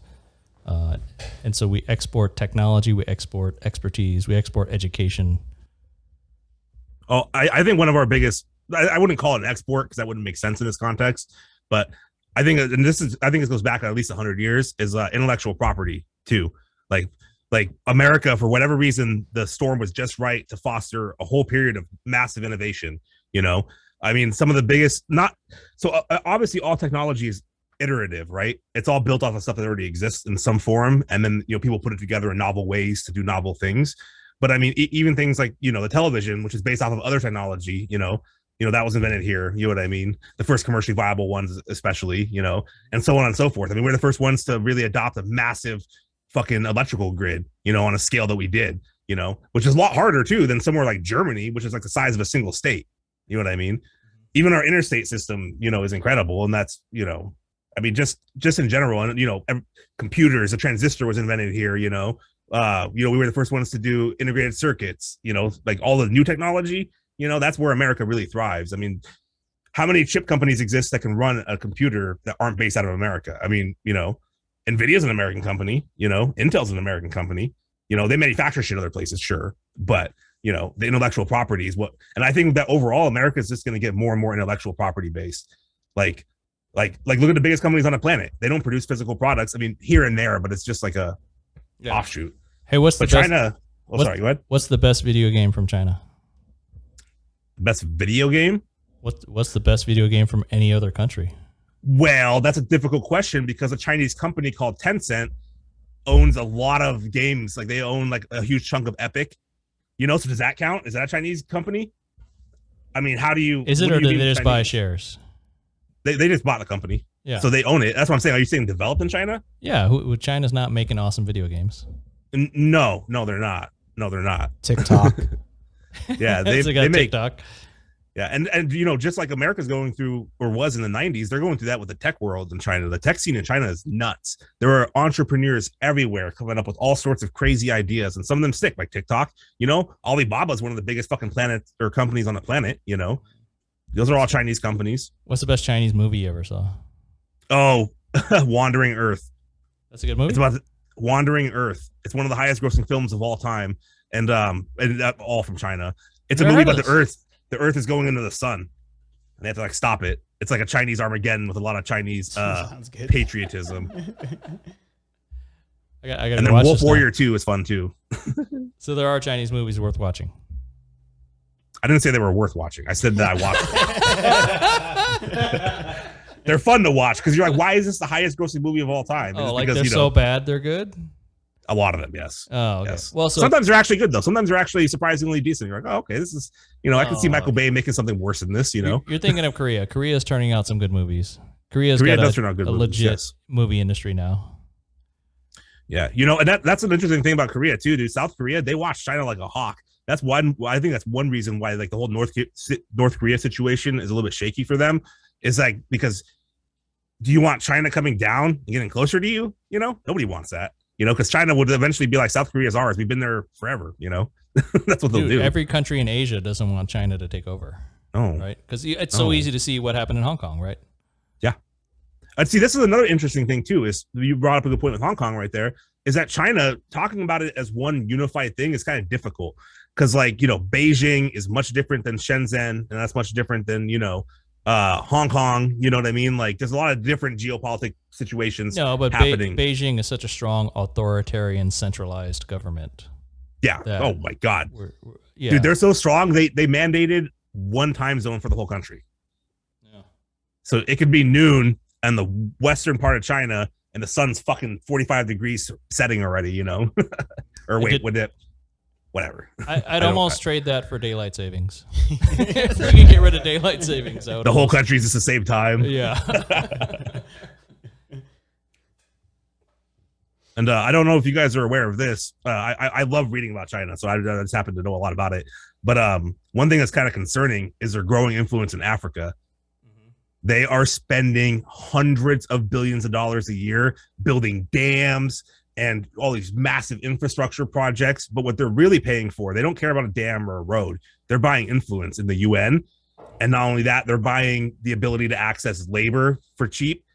They can, you know, they can grow shit there. And you know what I mean? Like they can just fucking, it's like they're China. You know what I mean? Like, yeah, but they're also doing it from what I saw is, like, hey, we built you this dam and you got to make your payments. Oh, you didn't make your payment? Looks like we got to repo the dam. We own this land and the dam now. Yeah, well, that's exactly it. Yeah, they're going to Africa. They're taking it over any way they can, you know, mostly through their monetary power, obviously, and their political power. Used car dealerships will do the same thing. They'll sell you a car with like, oh, $2,000 down. You can have this one. Oh, you didn't make your payments? Oh, I have the extra keys. We're going to go pick it up because we have your address.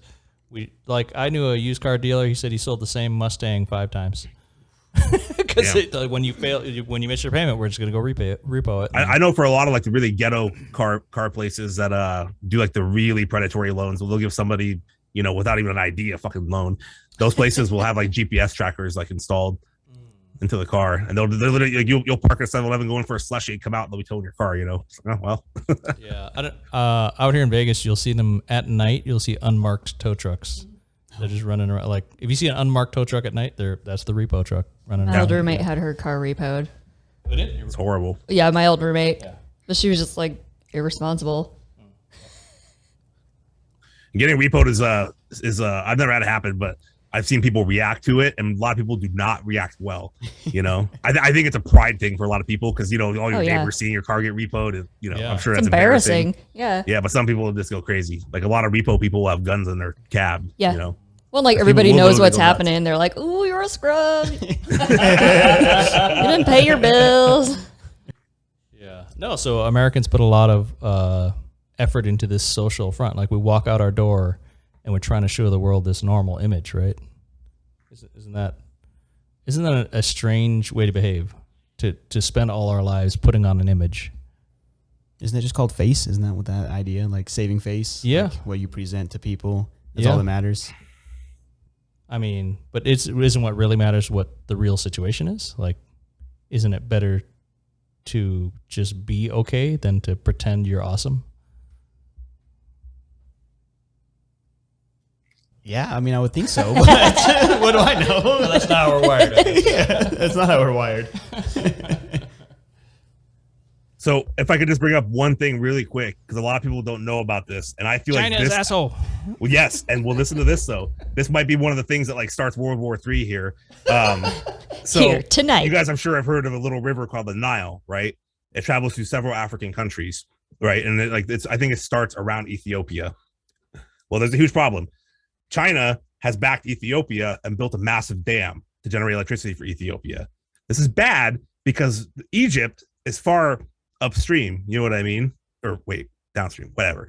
And Downstream. Yeah, it would be downstream. North, yeah, they're north. That's what I was trying to think. That makes sense. They're like right there by Saudi. Anyway, they're getting less water and they're having all sorts of fucking problems, and they are not okay with this dam existing. The problem is though, is that this is China's dam in Ethiopia. You know what I mean? So like now, you know, you don't want those two powers going head to head. but Egypt has already threatened to blow up the dam with airstrikes. You know I was what I going mean? to say, So, Egypt should send a dam buster in. yeah, well, I mean, they might, and they want to. It's fucking their economy. It's fucking their output. It's fucking their life. I mean, literally, that entire place, nobody should be able to live there, but they do because of that fucking river. That's the only reason that society exists at all. Otherwise, it'd just be a sandy patch in the middle of the fucking desert. Wait, so the Middle East could go to war with China? Well, I'm not saying with China, but Ethiopia and Egypt's tensions are building pretty fast, and China's back in Ethiopia here. Yeah, so that's if their dam. Egypt blows up that dam, then they've offended China. And Yeah, they're attacking. so they're China's going to war property. with China. Yeah, Yeah. so can Egypt call in the Saudis and the Emirates? And Obviously, we would have to back Egypt. That's the thing too, though, is Egypt has this rocky relationship with a lot of other Arab countries too. They don't all see eye to eye in a lot of different ways. they'd have to make up with Israel. Yeah, well, there's a whole lot of problems. Yeah, and then you got Israel right there in the middle, literally in the middle of all of this. Oh God, that's what I'm saying. Like it's one of those things that like you don't think about it, but it's easy to see a chain of events that would lead to a large conflict, because every conflict in history usually starts out with a relatively minor thing and then slowly grows. It's not like two superpowers just look at each other and say, "Hey, want a war?" No, that doesn't happen. But Israel could take out Africa on their own. But they have a lot of nukes. They could destroy Africa. And we would single-handedly. definitely back them in any instance. The U.S. is 100% Israel. Israel and Taiwan are the two places that the U.S. would get dragged in. It's like no question. Yeah. Yeah. And that's the thing is if anything broke out, especially involving China would use that, I think, as an excuse to do everything they want. Yeah. Like they would take Taiwan back by force. You know what I mean? They would do all this crazy shit. I think that China would go nuts if they had the opportunity. Everything that would force us into a war with China. Oh, yeah, that's exactly it. This is exciting. They would force us into a fucking war. No, so it'd be better for us if India and Russia go to war with China, and then we can let them all duke it out. Yeah, because we'll just stay out of it. Yeah, that ain't gonna Because that's what the U.S. does. I mean, we'd probably have to go help India. We'd probably have to come in for India. Here, we're like, oh, they'll figure it out. If China and Russia can damage each other enough first before we step in, that'd be ideal. Yeah, they can weaken them a little bit, make them spread out their army a little bit, But the problem is, too, they have sheer numbers, man. I mean, they got like 1.3 billion people in China, something like that. I don't know. That's why I need a billion Indians. They can just force people to be in the army, and they got fucking 300 million people right there. That's the whole population of our We country. got drones. But they can't ship them over here. That is very true. They Oh, that's the good they thing. can't Yeah, that get ocean them. helps us. Yeah, they ain't gonna do nothing. Hawaii might get got, but that wouldn't be the first. Sorry, all right. why? Yeah, sorry. You might be a sacrificial lamb here. All right, next topic. What do you think about death? I already gave you my philosophy on coming. death. Yeah. I mean, clothes are a little gothy, but seems nice. Do you think there's an afterlife? Does our current life matter if we do have to think about our death, or do you even think about your death? I do all the time. Oh yeah? What do you think about? I don't know, like Legacy. no, just like hope I don't die on the way to work today. Children she's gonna have. Like if I die, I hope someone takes care of my cat. Dog will be fine. I don't know, but I just kind of think we cease to exist. But that's a scary thought, like just that we just don't exist anymore. Mm-hmm. I think that's the more interesting thing is the idea of nothingness. Like you can't picture nothingness. You think of like black. That's not nothingness, right? Nothingness is like the absolute. We can't grasp it. Like our minds can't do it. So Have I you think seen that's the Never-Ending interesting. Story? No. I know. No, but isn't it the same thing when we fall asleep and there's times when you're not dreaming? Let's say you have a night where you sleep and you didn't dream and you wake up like you were just gone for that time in between. But I Right? still feel like when you Your wake brain up, is you still feel time has gone by. Like there's stuff going on. Like your brain is very active. There's still things happening. You just might not remember. Yeah, it. your cells are doing things. No, but there's a moment where you fall asleep and you're literally unconscious, unaware of anything. You're not aware, but you're still existing, and you're not consciously aware of things, but you have these other levels, and like your subconscious and unconscious are How doing about before things. birth? I don't know. That's a good one. Yeah. So before Yeah, because the birth, brain is there's still no- in development, No, but you're before- not like conscious. What's the idea? Like that idea. Well, and then you get into like the beginning of things, and this gets into the universe too. I saw a super interesting video. It's literally 40 minutes long of the beginning of the universe to the death of the universe, and humans cease to exist about 45 seconds into it, and then the rest is just like everything dying slowly and turning into black holes, until the universe is like this dead void. But then, that idea, like, I wasn't aware of before I was born, so I'm not going to care when I'm gone. Like, it's like that, right? Forever's nothing if you're gone. Yeah. Like the blink of an eye. I think I'm okay with like my body not existing, but like the big question is like, what happens to the consciousness? Like, how does that exist in the first place? Yeah. Out of just matter and particles and shit. And then like, what happens with that? Like, where do the thoughts go? Where does the consciousness go? Like my sense of self, what happens to that? I mean, I forget shit all the time. But I wish I was a biologist. Slowly dying. Yeah, you're right. I mean, we're made up of like matter, right? Little things, but at one point does it click to make our conscious? Like I don't know. And that's something that we haven't been able to recreate. So it's like, that's the idea, like when you die, maybe there is something like you break down, like it's just like a transition between states, but you don't know what's next. But like you transition to something else, right? Even if it's just your body or like. Yeah, because your molecules transition, like your matter Yeah. transitions to other matter. So would it be ideal if you could keep your brain alive forever? Like if you could put it into a robot? Well, that's the singularity, like that idea. At one point, technology became so advanced you can transfer your consciousness to technology. Would you want to do that? No, but if it's not your actual brain, then it's just a copy, right? Well, that's the other thing that gets into, because it's transferring your consciousness, but you're still you, so you die even though you're like copying your memories. I would be gone, but my copy would live on. Yeah, but That does me no good. Well, it's kind of does you Still good. you. As far as you know, it might still be you. Legacy. Legacy. That's why I say if you could physically transfer your brain into a jar and just live in that jar forever. And I don't be a think I'd want to robot. live forever. No, you could have a robot body, be super strong, and be popular in high school. I think I'd get bored. Yeah, well, Yeah, the I am boredom would popular be in high school. intense. That's why I went back to high school. I'm the coolest kid there now. Everyone knows me. Can't beat me up now. I usually think about pain right before the death. As in, if I think about my death, I only fear a prolonged amount of pain or an excruciating amount of pain. For whatever reason, I fear that the most. The death part, I theorize that the matters, you just go to blackness and everything, and it's just, there's no thought. So there's no, for me, I guess I don't, in that, my theory on is I don't worry about that. I worry about the pain right before. I worry about not having accomplished things that I want to do. You know, like if I die tomorrow, like who's gonna take all my stuff What's left on your list? and do good things with my stuff? What stuff do you have? I want it. What's on your to-do list? Your dog will eat you if you die tomorrow too. He's Your so dog will wouldn't, but remember the that cat fact. would. The cat would. The dog's too dumb for that. Would dogs actually do that? I don't know. I'm sure mean, if it's hungry enough, it's not going to yeah, I mean, starve. Yeah. it depends on how long. Yeah, I mean, I don't think it would eat you just right away, but if it was starting to starve, it'd be like, It oh, would that's whine some for a meat. while. I don't know. My dog's Yeah. really dumb. I think he'd eat his tail first. The cat would eat you and the dog. Oh yeah, the cat would be like, finally. That idea is kind of, I don't know if you call it depressing, because I guess she's my boss. Her husband was a teacher at our school, and he passed away overnight. He was like 50 or something, just stopped breathing and sleep. But like, you think he had like his lesson plans, he had like things written on his board. So that's kind of sad when you think about like, oh yeah, you think about, I'll do this tomorrow, and then all of a sudden like that stops, right? Your story ends, your narrative ends. So not even the big things like you want to accomplish in life, but like just that idea like, oh, I'm going to go to the store tomorrow. No, you're not, right? That's the end of it. So just that sudden cutoff, it's kind of interesting to think about. I think about. I just hope that the people that closest to me, at least, I hope that they feel that I try to do good. That's all. Actually, that's the only thing I hope. Like if I have a big goal, I want this podcast to go big. If I die prior to that, it's like, yeah, whatever. Like I don't care.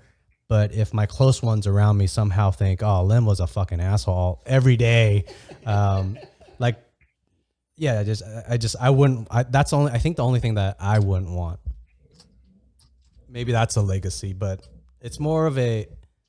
I feel because I guess with that a legacy, I think about something that you want to stay alive. I only just care that my closest friends and family just at least know that I was trying to be a good person, and then that's it. That it doesn't need to stay alive after that. I just hope I didn't do more harm than good in my lifetime. I mean, if you're worried about being an asshole, doesn't that kind of mean you think you might be a little bit of an asshole? I think every human It's should. complex. I think every human needs to reflect on their actions, and I think that's most humans don't reflect enough. That's the problem. I think there's a big problem with humanity about that. I think so many people don't even think about the sentence that they're about to say. I at least try to think before I say something. Like if I'm about to say, if I have a critical thought, like I don't know, Scott, your shirt. I'm just making something up. Your shirt doesn't fit. I like your shirt, Scott. Thank you. I got really self-conscious right now. If I were to say something, it'd be a critical. I'm like, hey, maybe a blue shirt would be better or whatever. Like, I'm not out there trying to hurt people, and I'm thinking about all my words before I say it. I think most humans don't think at all, or very little. In my opinion, I think most people I interact with, very, very few of them actually think about what they say, what they do, their impact on their environment, their friends, and their family. Yeah, I think it's the my needs before the community's needs kind of mindset that we have. I've talked about people like that too. Like if like you're in a group and someone mispronounces something or says something wrong, like you feel the need to correct them. Maybe just you. Do you need does it does that accomplish it? Is maybe just me? Yeah. Maybe okay. Always the Maybe teacher. I'm the jerk. Yeah. No, but like what benefits from it? You're right. I don't think people reflect on like, okay, is what I'm about to say necessary? Does this need to be said? Probably not. Most things don't need to be said. Well, I knew a guy that mispronounced the word probably, and he said it a lot. Bugged you? No, but I felt like nobody ever corrected him, and so he just went on mispronouncing it until the day I told him.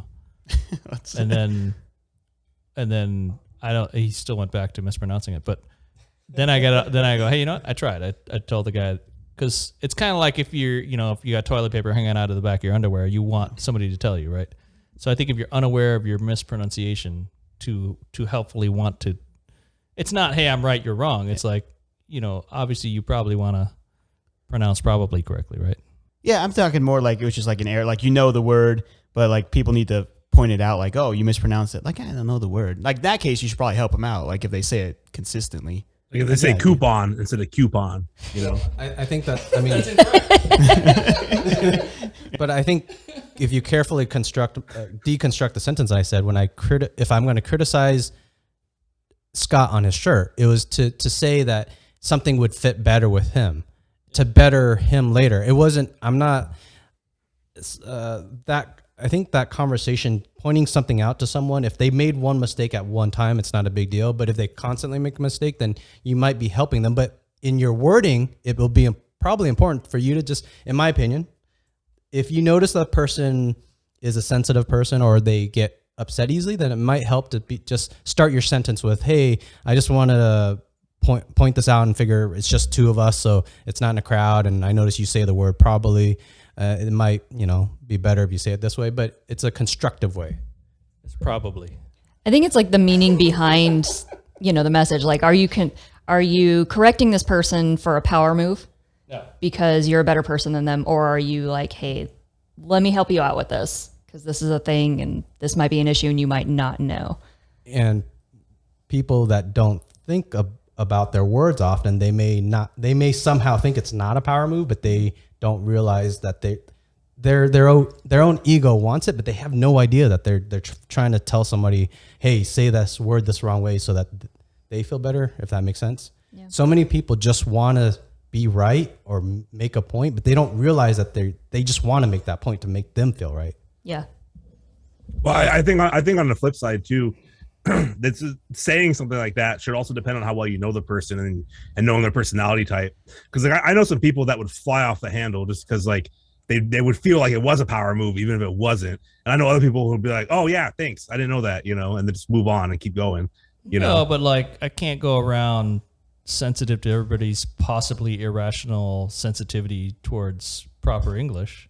Like, and I'm not even talking about proper English, like just basic communication, right? Probably is not an advanced word. That's a middle level word at best, right? That's a basic word.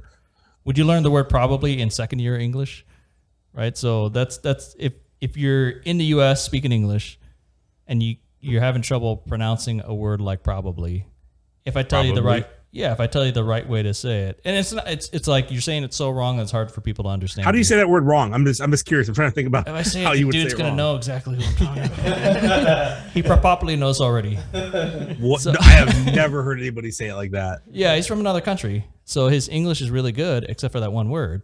Oh yeah, I'd have him deported. I'm just kidding. out. Liam, get rid of that. Get rid of that. But there's zero power move there. It's just like, hey man, I noticed you love the word propopoli in, like, you say it like twice a minute. You're using this word often, and you're mispronouncing it. Like, so this is to help you, because then people won't see Right. you like a foreigner. You know, your English is really good. This is the one spot where you're falling down. So there's no like malice. There's no evil intent. It's totally. Well, I feel like with someone who speaks a different language, I feel like they'd be more understanding in general. You know, because they're like, oh, this guy's trying to help me. He wants me to be able to say it correctly. It probably depends on the tone. And I mean, I've gotten corrected at Mexican restaurants that are ran by Mexicans when I order shit off the menu. I don't want that sounds bad, but you know what I mean though. You know what I mean? Like I'll be like, I want 2 of those, and they'll be like, oh, you mean 2 of these? And I'll be like, oh yeah, thank you. You know, and I remember for next time. Yeah. So didn't you get butthurt that was a power move? No, not at all. I was like, oh, they're just trying to help me order shit better so they don't fuck up my order. Yeah. So that's how I feel. It should always be like, hey, you know, just trying to help you. Yeah. Yeah, Well, but not everybody I worked receives things like that. You know, What's that? Not everybody receives things like that, but like also that's their problem, not yours. That's how I look Exactly. at it. Like if you're oversensitive to what other people have to say, that's your choice to do that. No, so what Lim's saying is that I should know that there are some sensitive people out there, and it's possible that they might misconstrue what I'm saying, and that I need to tiptoe and be nicer about the way I correct other people's. But what about something Communication. that's not even like a word? But I think we've might have talked about this, and I'm sure you've seen it like in your program. When I was going through my training to become a teacher, and I'm sure you've seen realtors like this. At some point, when you know they're not going to be successful, should you be like, "Hey, like I don't think this is for you, man." There was a guy that was super awkward. He was insecure. He couldn't speak in front of people, and we were at the end of the training. Like we were at the end. Like at one point, should someone say, "Hey, I don't think this is for you. I'm just trying to help you out." Is that? I mean, it probably comes off as super rude if that's what you're. I trying do that to all the time. Yeah, Like shit, you're not. I have yeah. a student right now, and like she's the sweetest girl. She's so eager. She's bright, and she's really like willing to do stuff, but she's so emotionally dysregulated. She's cried so many times just from like hearing other people's stories, and I'm like, if you can't get a handle on this, you cannot be a therapist. Like you cannot bring this whole bag of your shit into this room and try to be present for that person. Like this is not for you. Yeah. And like she cried, and I'm like, this is exactly what I'm talking about. Like, Oh, are you serious? You can't, recommended like- her for crying and then she cried? no, I didn't tell her to stop crying. I was just like, this is not obviously emotionally a unstable. place for She's like, you. "No, Like you're absorbing everybody's stuff. Like it's going to be detrimental to her. Like you have to be able to leave that stuff in the room. Like I can't take everybody's like trauma and horrible fucking stories home with me. Like no, I leave that shit over there at work. I come home and just pet the dog. But did she leave, or is she And- still in the program? She's still in the program, but like I've been very frank with her about like, would so these prefer are she some quit. avenues that you can do, like do case management, do resource finding, like go manage a nonprofit, but you're not going to be a therapist. Like this is not the realm for you. And that's fine. Like I wish that somebody was that honest, like when I was going through stuff and like, so you should like not work with people and maybe go be in a basement doing coding or something. That doesn't happen with realtors. Everybody thinks they can be a realtor, and they're all hungry for that commission. Well, there's hundreds of them, right? Like, There's 15,000 realtors in Las Vegas and 9,000 Las transactions Vegas? a year. Yeah. Is there really? Are you serious? Is that a real number? Yeah, 15,000 in Las Vegas and 9,000 transactions a year. So even if there's 2/2 of a transaction, there's 18,000 deals that 15,000 agents can do. So it's an insane washout rate of 80% of them don't renew their license. Yeah. Right? So, Yeah, that's insane. So you don't need to tell them; they'll find out. I mean, wouldn't it be the nice thing to do to tell them, like, "Hey, don't do this"? Yeah. I That's tell what we're people all talking the about, time it's not a Your good. friend tells you they want to be a real estate agent after being a fucking, a Costco forklift driver. You gotta be like, yeah, if you got maybe you bills shouldn't to do that, buddy. pay or kids to feed, it's not a good. Better it's- off back at Costco. Yeah, it's a commission only game, and You guys how- have Costco in Vegas? Oh yeah, Oh, yeah. totally, yeah. it's the best store of Okay. all time. Yeah, but great. it's Yeah. a commission only game. So how are you going to jump in as a new fish and compete with all the sharks? So, Yeah. And when they're building developments, they're going to go with people they already know and have relationships with that they know can sell. Yeah, it takes time to learn how to swim in this ocean. Yeah, and to get clients. So, well, I feel like it's self-building a little bit too. Like once you get clients, you can get more clients, and then eventually you start getting bigger and bigger clients, and you get more and more. But the starting out thing is where I think most people are going to fail. Because like if I had a house to sell, why would I go with a guy that just got his license 2 weeks ago?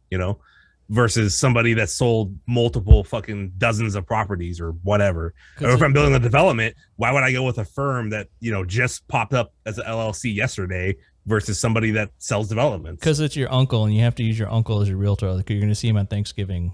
That's the only case, where it's just easy, I think. I mean, everybody out here already knows at least like 3 realtors. There's too many. I'm going to jump back to the speaking nicer to certain people and being straight with other people. I think for me, it's easy to, it doesn't take me much brain power to just look at somebody and have a short conversation within 2 minutes. You're going to know they're a squishy person or they could handle something, a harsh critique. So I don't feel like I'm spending a whole lot of time doing that. And to add to, I guess I just thought about it now. I didn't realize, remember my car accident that was back in 2008, was it? I forget.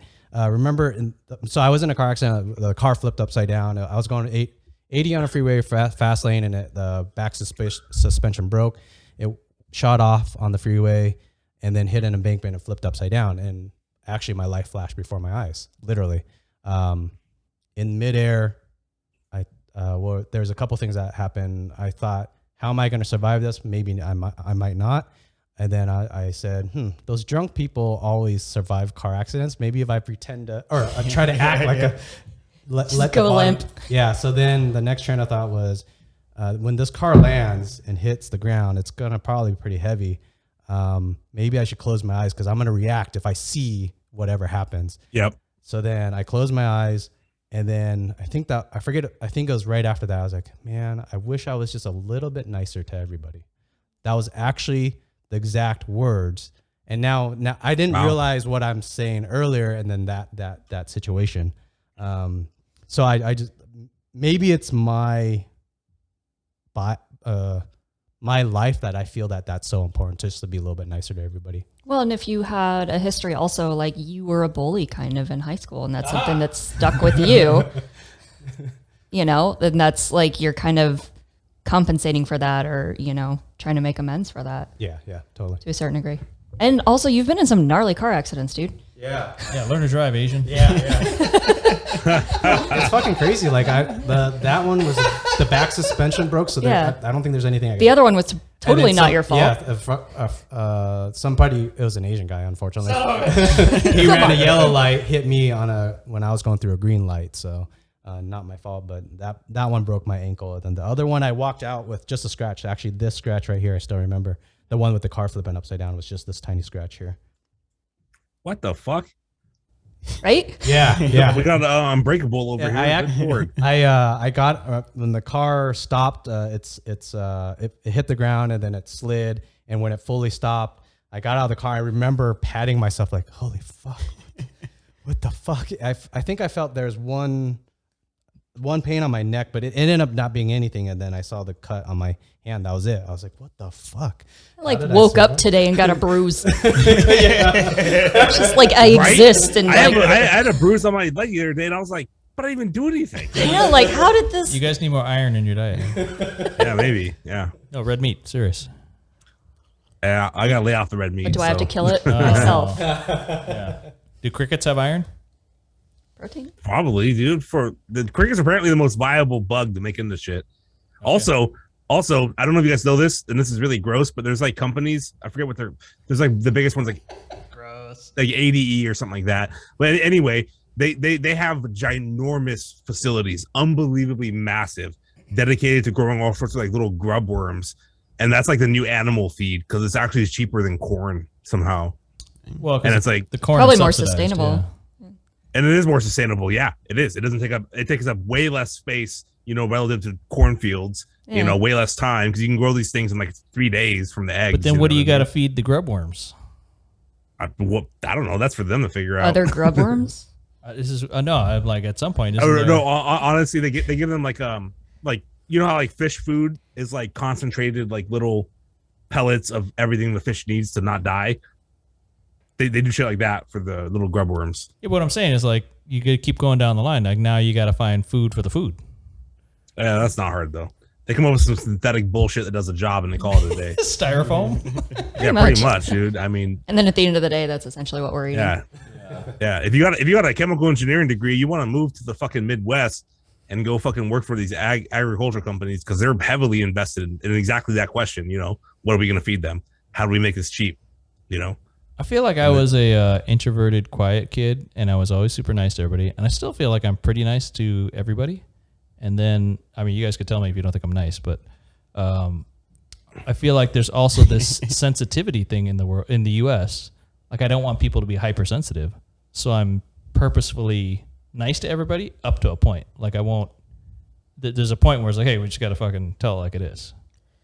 Is there? Everyone is super sensitive, but also. Yeah. Like it doesn't cost you anything to be nice. Like you could easily say something nice versus something not nice. Like it's just a very as easy. American thing too. Like I do that on the regular because I agree with that philosophy. Like if I see somebody wearing something that I think is cool, I'll be like, hey man, that's a nice jacket, you know? And like, what's crazy too is you can always see people like it makes their day. You can that tell, might have made that know? dude's day or whoever it was, right? Yeah. He might have been on his way to shoot up his workplace and now he's not, you never know. Yeah, but you're not going around saying, hey, your jacket sucks. No, I would never do that. Even if that was true, I wouldn't do that. But I anytime I see somebody, I have no problem giving compliments in public, and it seems like most people like it. And I think that in general, like that whole mentality is a good way to go about things. I think I'll take Why it costs you nothing to not say anything negative. Hey, thanks for wearing your dress shirt today, Joe. Oh, I was like, what the fuck are you talking about? I'm gonna take Emmett's question to an extreme and see if the answer is different. So what if I walked around and I had really good advice, but I was kind of a dick about it? Not a dick, but like say, I can't think of an example. If Scott's shirt and I didn't even care. Yeah, with Scott's shirt. He didn't even do anything, man. And I just here vibing. I just say Liam's over here laying it on his shirt.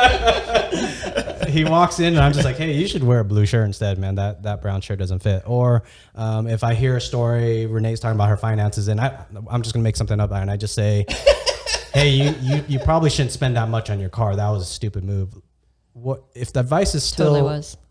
Well, if I walked around every day doing that to everyone, if it seemed like some logical advice, but then I was just a dick about it. Well, I like the ill-fitting shirt one because you're just trying to help them, right? Like if someone's shirt is not doing any favors, like it just looks bad, it's going to come off really. Most people would not appreciate you saying, "Hey, I don't think that shirt fits. You should probably do something else." Like you're trying to help them, right? Yeah. But I think most people would be really offended by that. That's a fitting example. Well done. I think the responsibility is still kind of on the receiving end. Like if I value your opinion at all, I'll be like, oh, why do you think poorly of me? Or like, oh, hey, you know what? You're right. You know my situation. If I don't value your opinion at all, I'm going to be like, okay, well, the fuck do you know about it? That's exactly what I was talking about earlier too. You got to know your crowd, Yeah. Like it depends. Like if you say this to your best friend, I mean like, hey man, that shirt doesn't work. I guarantee you most people would be like, all right, cool. If you went to a random guy in a bar and was like, hey man, that shirt doesn't work, you might get a different result. You know? When I was like, I'm going to give more constructive feedback to people that like I actually care about your future. Like my student, I'm kind of invested in her future. Like my name's on all her shit. So, like if I didn't give a crap about her, I'd be like, yeah, go get your license, whatever, But yeah, I think like if I care that you don't look like a total schlub, I'm gonna be like, man, you didn't get like the mauve memo. Wait, so do you guys think Liem should wear a different shirt for this podcast? It's a little late for that. Yeah. It'll have to be a post-production thing. I think he's gotten like 50 wears out of it. He can take it off, just no nipple pasties. No, what I mean is he could upgrade to a different shirt if this is not a good one. You could add a collar. It'd be classier. It's a little bit busier than I would like. Keep looking at his chest. That's confusing me. Constructive criticism here. All right, next topic. Your shirt's just fine, Lem. No, it is. But that's also what's funny about you laying into his shirt is like you guys all shirts. No, look she the didn't same. say it was great. She said it was just fine. I've been looking into like a one that would pop better on camera, but then like coloration with the logo. There's been a lot of thought, but haven't. You pulled need to the trigger. bedazzle the shirt. That's the only way you'll make it pop. Losing sleep over it. I just wanted to get revenge for Scott. That was really good. I appreciate everyone just gained up. Yeah, Scott was innocent. He didn't deserve that. Yeah. We all know that. I'm gonna go home and burn this shirt. But film it for the gram. Yeah. Next question. Northern European countries. It's not a question. Or next topic. When I think of the Northern European countries, I think about like where they have paid universities. The taxes, from what I've seen, they will itemize the taxes that they take to show what programs from the government it's going to. So they have a better idea where the tax money is going. Like that idea. Free healthcare, Free healthcare, really pleasant jails. pleasant jails, or actually, I think they Rehabilitation. they don't do the capital punishment. No, you could murder a whole island full of fucking teenagers and get 20 years in fucking federal prison. That's nicer than $164 a day resort at Disneyland. So, yeah. There was this guy in 2014, I believe. I actually don't want to know the date exactly. Did you happen to because watch that sounds the weird. Michael Moore documentary? I think they interviewed that guy. Oh, really? Yeah, but it was only like probably about.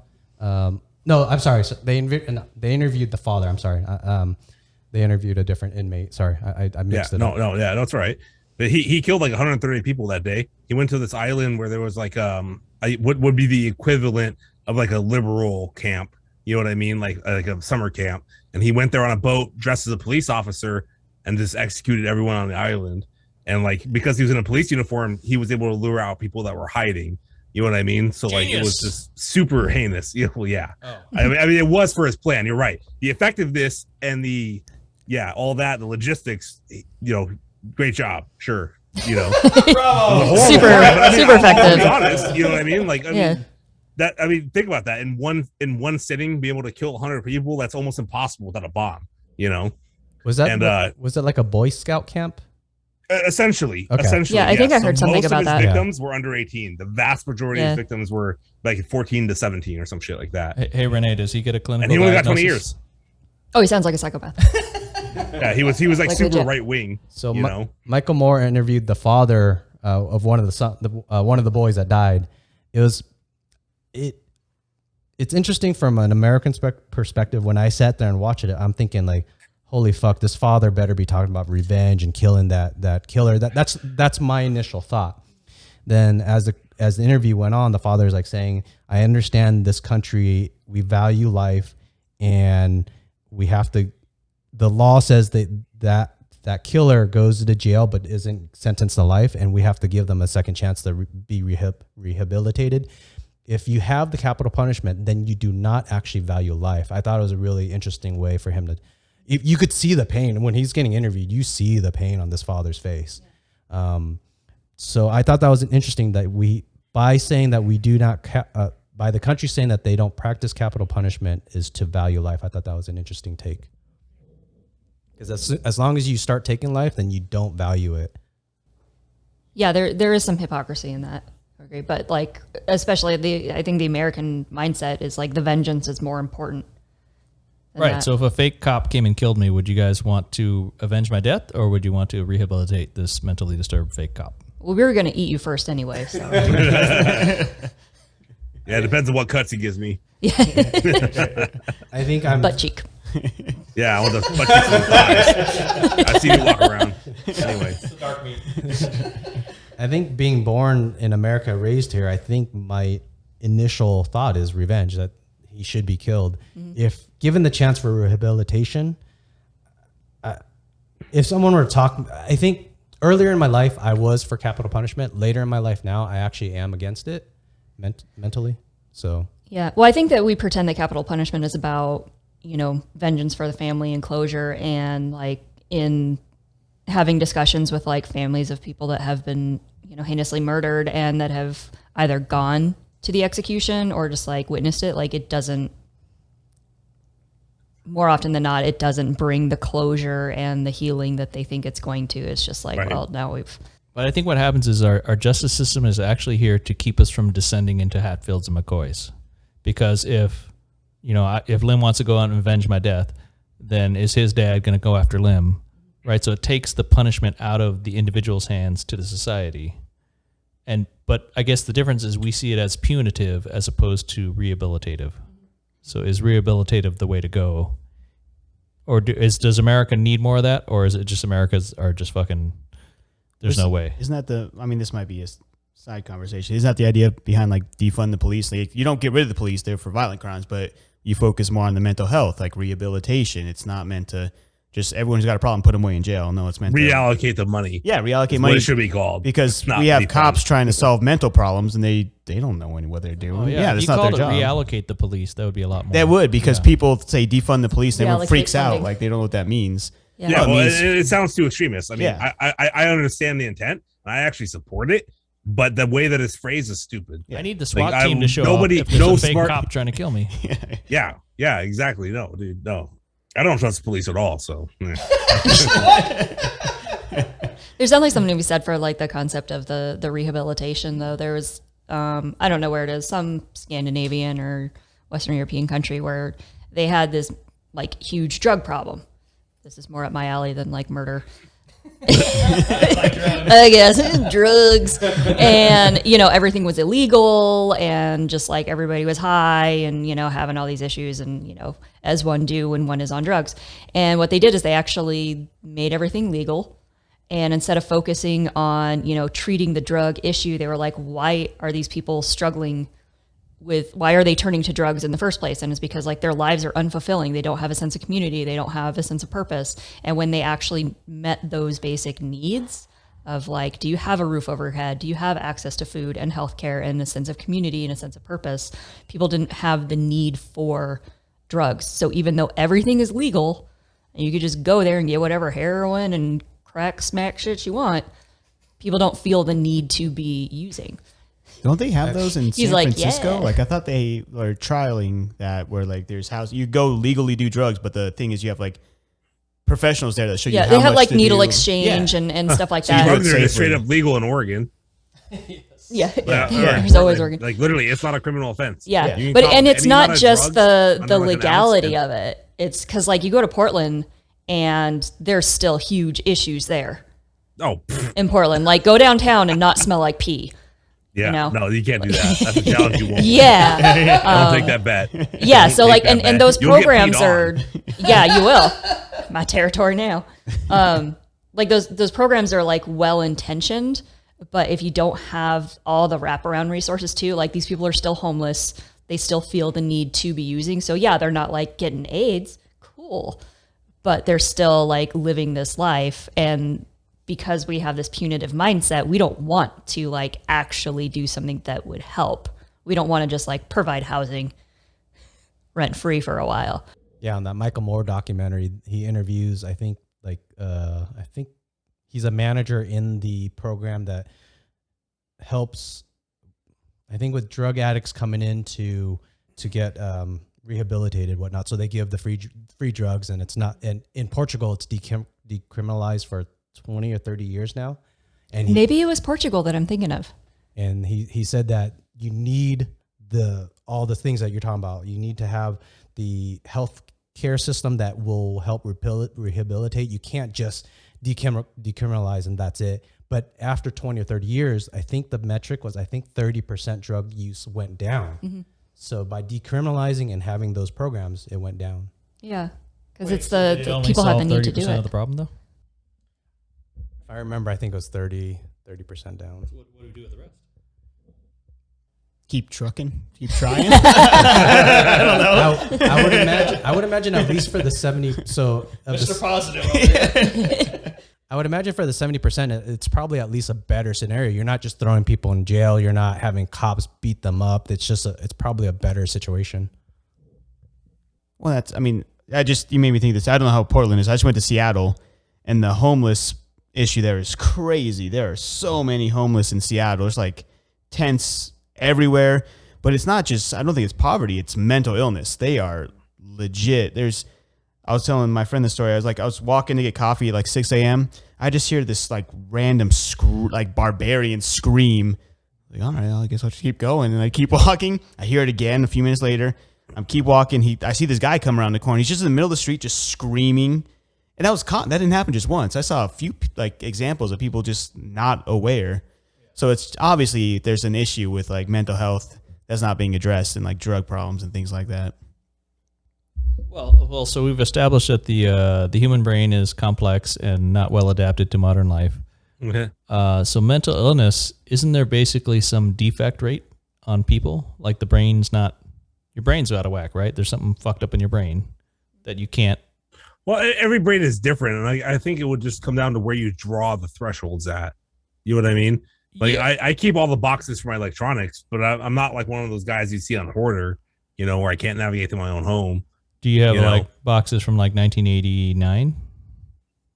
I keep all the boxes I can. Every single out of space. I throw them away when I run out of space, but yeah, no, but there's some point at which you're homeless and talking to voices on the street, and you're peeing in your own pants, and much to Scott's point too.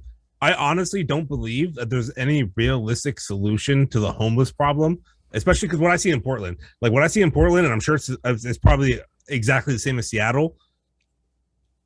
It's so rampant, and the people, if you built a housing project and wanted to give them a free place to stay, a free 1-bedroom apartment, a lot of these people wouldn't even take it. This is not like an issue of like a lack of housing or a money thing. Because you know what? The people that are working homeless, the people that are like actually disadvantaged, usually just sleep in their cars in parking lots. They're not living in tents off of an off-ramp on a busy-ass freeway. You know what I mean? Like, that's a different kind of homeless. And that's a situation we're dealing with, like Scott said, of mental illness mostly. You cannot help these people without force. Yeah, but what I'm asking is, isn't there some defect rate, basically, right? These are broken, these brains are not working. But, do you think we would have seen this? Like, it just seems worse and worse now, unless I'm just noticing it. I don't know. Well, I think the police aren't just beating them with exactly. The police aren't beating them with batons and throwing them in jail like they used to. So they just leave them. They're allowed to camp out. They're allowed to put their RVs in the middle of super inconvenient areas. They're allowed. Like, the police just don't care. Well, I think before Reagan, the U.S. had insane asylums and sanitariums, right? Yeah. Which are basically which we don't prisons have anymore. Yeah. So I mean, is it better to have our defective, crazy people out on the streets? Is that just no? But that's the way it is. But also, that's the whole idea of putting more funds to social workers or like people who know how to handle this and sending them out with that help. Because right now, there's no one out there to help them. Yeah. We have cops that know how to like arrest them. Mm-hmm. They don't know how to help them.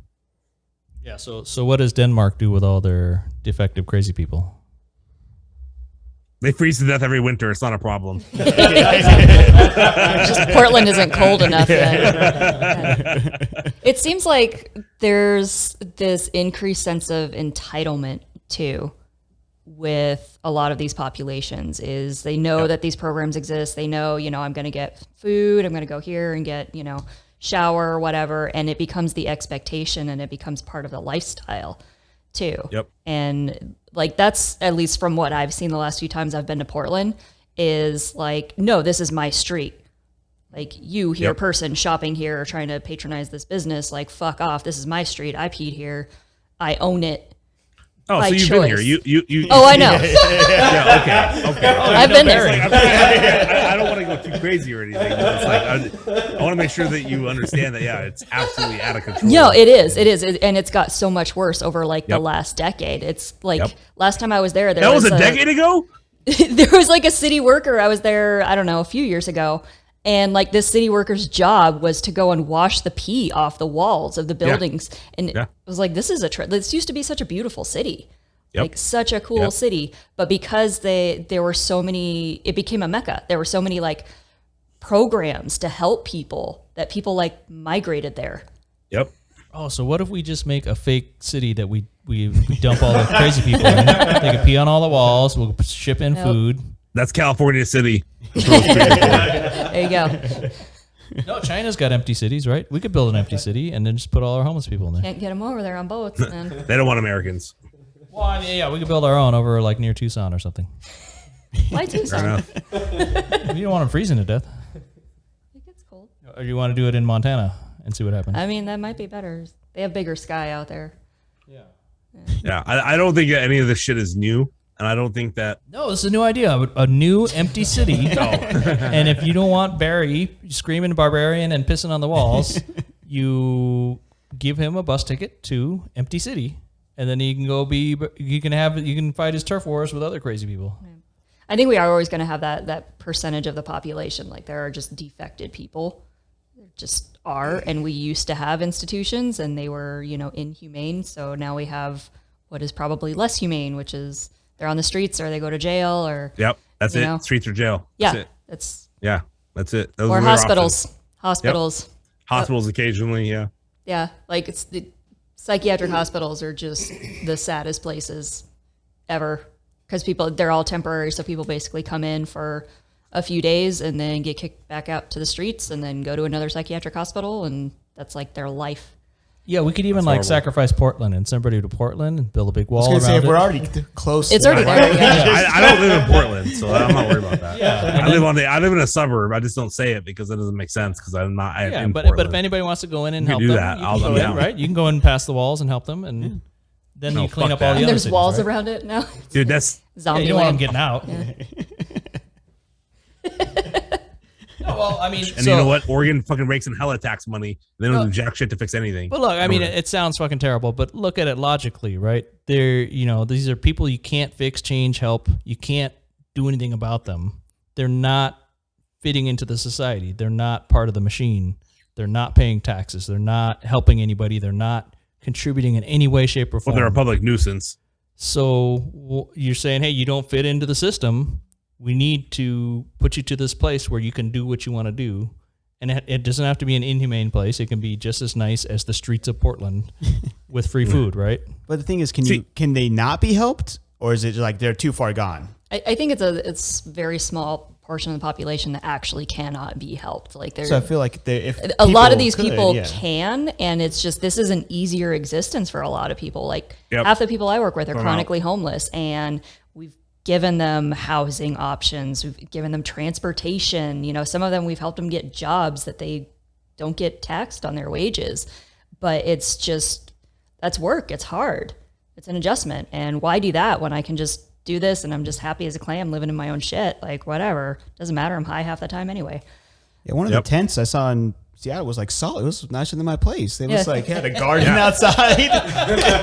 It was like this looks actually like you said. I mean, why would they want to get help if they're getting free stuff? They have a solid setup. Cops don't fuck with them. Yeah, they Can be out in the open. They just don't care. Yeah, That's another problem. Is like that's the other half of the problem is that the city and the cops. So like recently, the city of Portland actually did a sweep of a lot of these homeless camps where they gave everyone like 2 weeks notice, and then they said we're going to come through here and your tents are going to be gone. Anything that's left is going to get thrown away essentially. And if you're here, you'll get arrested. And then they did that. The embankments getting off the freeway were all nice and clean. And then 2 weeks later, they were bigger than they were before. They went and stole a bigger tent from fucking Dick's Sporting Goods, I'm really I mean- excited about my solution, guys. I think you're onto I'm something. just saying, like this. I do like this whole homeless thing. Like there is no solution, I think, that actually fixes it. I just gave you the solution. Empty city. All you can do is hide it. Oh yeah, Remove them to empty city. Yeah, I mean that's you just kind of push them around. yeah. That's all you Basically can what do. you There's do. still Yeah, there's still the same problematic population. No, but instead of pushing them to someplace we want to use, push them to someplace nobody wants to use. didn't fair enough. America do that at one point with like a whole population of people? Just kind of like move them out of the I pretty think- area. I'm not a history buff, but I could look into it. That happened at one point. Yeah, look how well they're doing now. Yeah, well, American history didn't begin until Ronald Reagan. Everyone knows that. It makes me wonder: is it the percentage that won't work in the society is probably less than 1%? I'm guessing. I think yeah. like with like actual biological, mechanical issues, I would say it's a very small percentage. I would say most people like are capable. A lot of people just, why would I? Like, why work harder than you have to? So then my next train of thought is this concrete jungle, the society that we evolved this culture into, it seems fitting for 99%? Or is there a big chunk of this 99% that's just kind of holding in a lot of emotion and feeling? That's why maybe we're seeing that conversation we had earlier with mental illness, gender identity issues.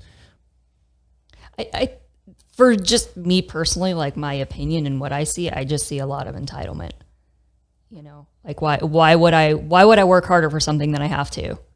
You know, if I have my basic needs met to a way that I'm okay with, like, why work harder for that? Yeah, so we moved the tents and the food supply to Empty City. All of the grubs and fish food. Yeah, I mean, what's the difference, right? You're already supplying all this money and help and stuff, right? It ain't working, so put it somewhere else.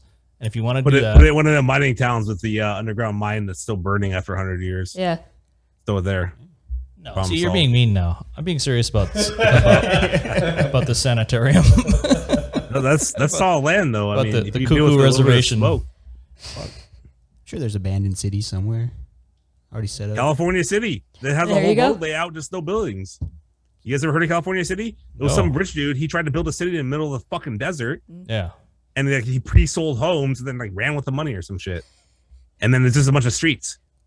Yeah. You So can go there and see it. It's just a bunch of streets, but Perfect. there's no buildings. yeah, you can walk around the streets, pee on anything you want, Yeah. put your Yeah, tent build down. your own. Build your own, dude. Some of these people, like Scott was saying, legitimately have like tent palaces where it's like, Yeah. dude, this has more square footage than my house. Yeah. and like now they're getting more brazen here in Portland on these like off ramps of the freelance shit where it's super visible. Tens of thousands of people have to pass this shit a day. They'll have like cars and like vehicles that act as part of the support structure, Yeah. and you're just like, what is going on? Yeah, Like it's just claim insane. that land, right? Yep. Yeah, dude, you can see who the king hobo is. You know, you're like, oh, that guy's literally on the top of the fucking hill, you know, with his van and his whole tent palace, you know, connected to the back of the van. And, you know, all the other guys are just sleeping on a fucking underneath a tarp over a rope, you know. Yeah. These guys have mastered overlanding. All right, next topic. Do you guys want to talk about, is rap music bad or is sarcasm humor for the intelligent? Rap music is not bad. I think it was the same topic. The way I interpret it, but All right, rap music. No, I mean, I don't think it's bad. Is it, I guess, is there too much youth and or even adults that follow rap music's artists as a role model, and is that causing more damage than good? I think you get that with, I mean, anything. You know, I mean, there's professional athletes that act like total assholes in their time off. There's, you know, people that are famous from like YouTube or TikTok that are shitty people and bad role models. I don't know that rap music has like that market cornered. I wouldn't say it's the only problem. I would say that it has a unique position in the U.S. of being a strong, pervasive cultural influence over decades now. I've been on this thesis for a while. I'm trying to figure out if it makes sense that we're glorifying criminal behavior and irresponsible lifestyles in this popular music style, in this, and the problems I see are that it's causing a cultural divide. That the it's a big problem in the U.S. Black and white Americans don't get along. There's a big cultural divide. If you have your own language, if you have your own ebonics, if you have your own music, if you have your own criminal role models, that divides you from the common society. You have this fear of Black Americans because you think they're going to descend into violence or criminality much quicker than a regular citizen. And is that true or not? I don't know. But I think that's a problem here in the U.S. that this different music is causing such a cultural divide. So, you know, I've been trying to figure this out. I don't have a clear thesis beyond that, but what I saw the other day, I was at the district at Green Valley Ranch. They look like high school kids sitting on the bench, right? 2 young Black guys and 2 young white girls. The young white girls were listening to the black guys with rapt attention. And I was walking by, I wasn't paying attention, but the phrase I caught as I was walking by is, why does a nigga have to tell a bitch this? Out of a high schooler, right? So clearly, where is he getting this from? Where is this coming from? And this can't be a constructive, positive conversation that we want our high schoolers to be having.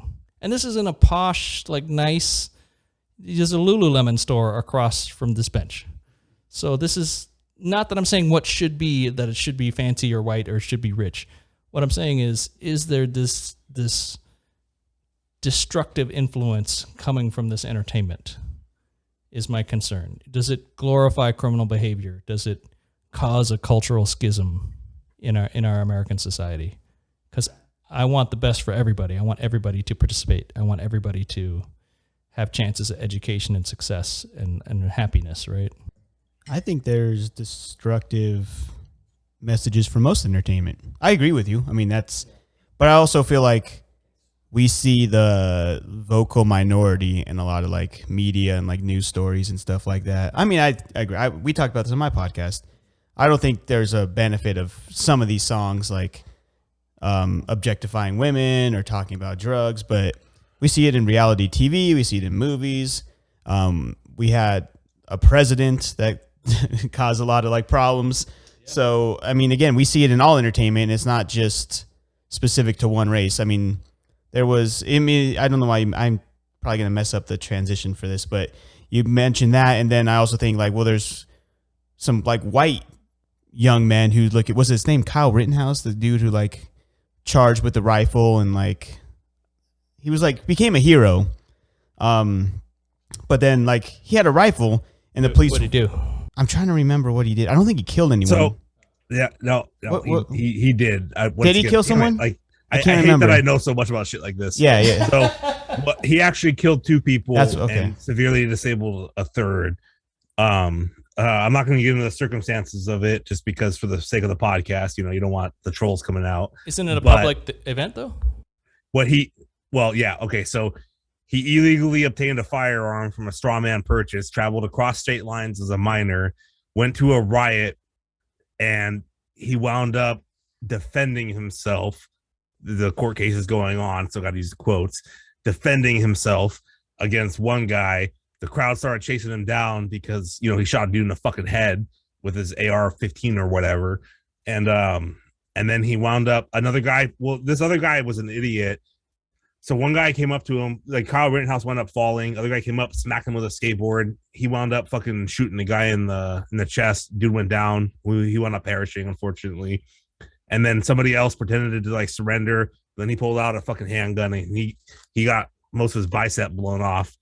And Kyle Rittenhouse has since become an icon or like a martyr, essentially, I guess, for a lot of like right-wing people and a lot of right-wing media sources. Like they portray it as he was doing his due diligence as an American, stopping these property damaging mobs, but they're heavily distorting the story. Yeah. But yeah, Liam, you can cut all this out. Sorry, I was just giving backstory. Yeah, that might not be like a good way of like a good subject, but I was just trying to transition. Like, yeah, sorry, I'm sorry. It's just about perspective because some people view rap music as like, oh, it's ruining our youth or it's causing. But I do see examples of that same reason. Like we see media examples like this. It's portrayed in a certain way.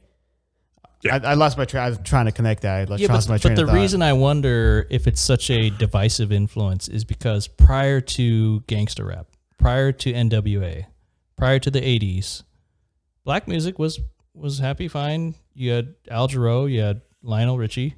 Would you have dinner with Sammy Davis Jr.? Would you hang out with Michael Jackson if you didn't have kids? Right? I mean, there wasn't this dividing cultural problem of glorifying criminal behavior. I think that's part of like the reason why rap music exists. Like the reason why NWA exists is because there's this whole portion of the population that did not feel that they had a voice. And it's not about so much glorifying the criminal behavior, but about speaking about the actual culture. Like a lot of people live in the projects and there's a different kind of hierarchy that happens there. And this music was their way of talking about that and expressing that. And yeah, a lot of people grew up in gang environments, and that's just what they're talking about. They're just kind of like expressing their lives, and sometimes that involves criminal behavior. That's unfortunately the way it is. And I think that's it's their reality. That's and I think it's scary for white people. Yep. Wasn't that the same process for like rock and roll though? Like they thought it was Yep. Yeah, it's like gonna people committing crimes, and it's just like another step of that process. I mean, I think rock and roll was like teenagers coming out and saying, well, on a more zoomed out dancing. level too, I think people are always trying to pin stuff on media, even though it's always happened. I mean, same thing happened with like the Matrix. You know, people blame the Matrix for school shootings, even though school shootings have always happened. Mm-hmm. You know what I mean? Like The Simpsons at one point was considered incredibly vulgar and inappropriate, and showing the degradation of society. You know what I mean?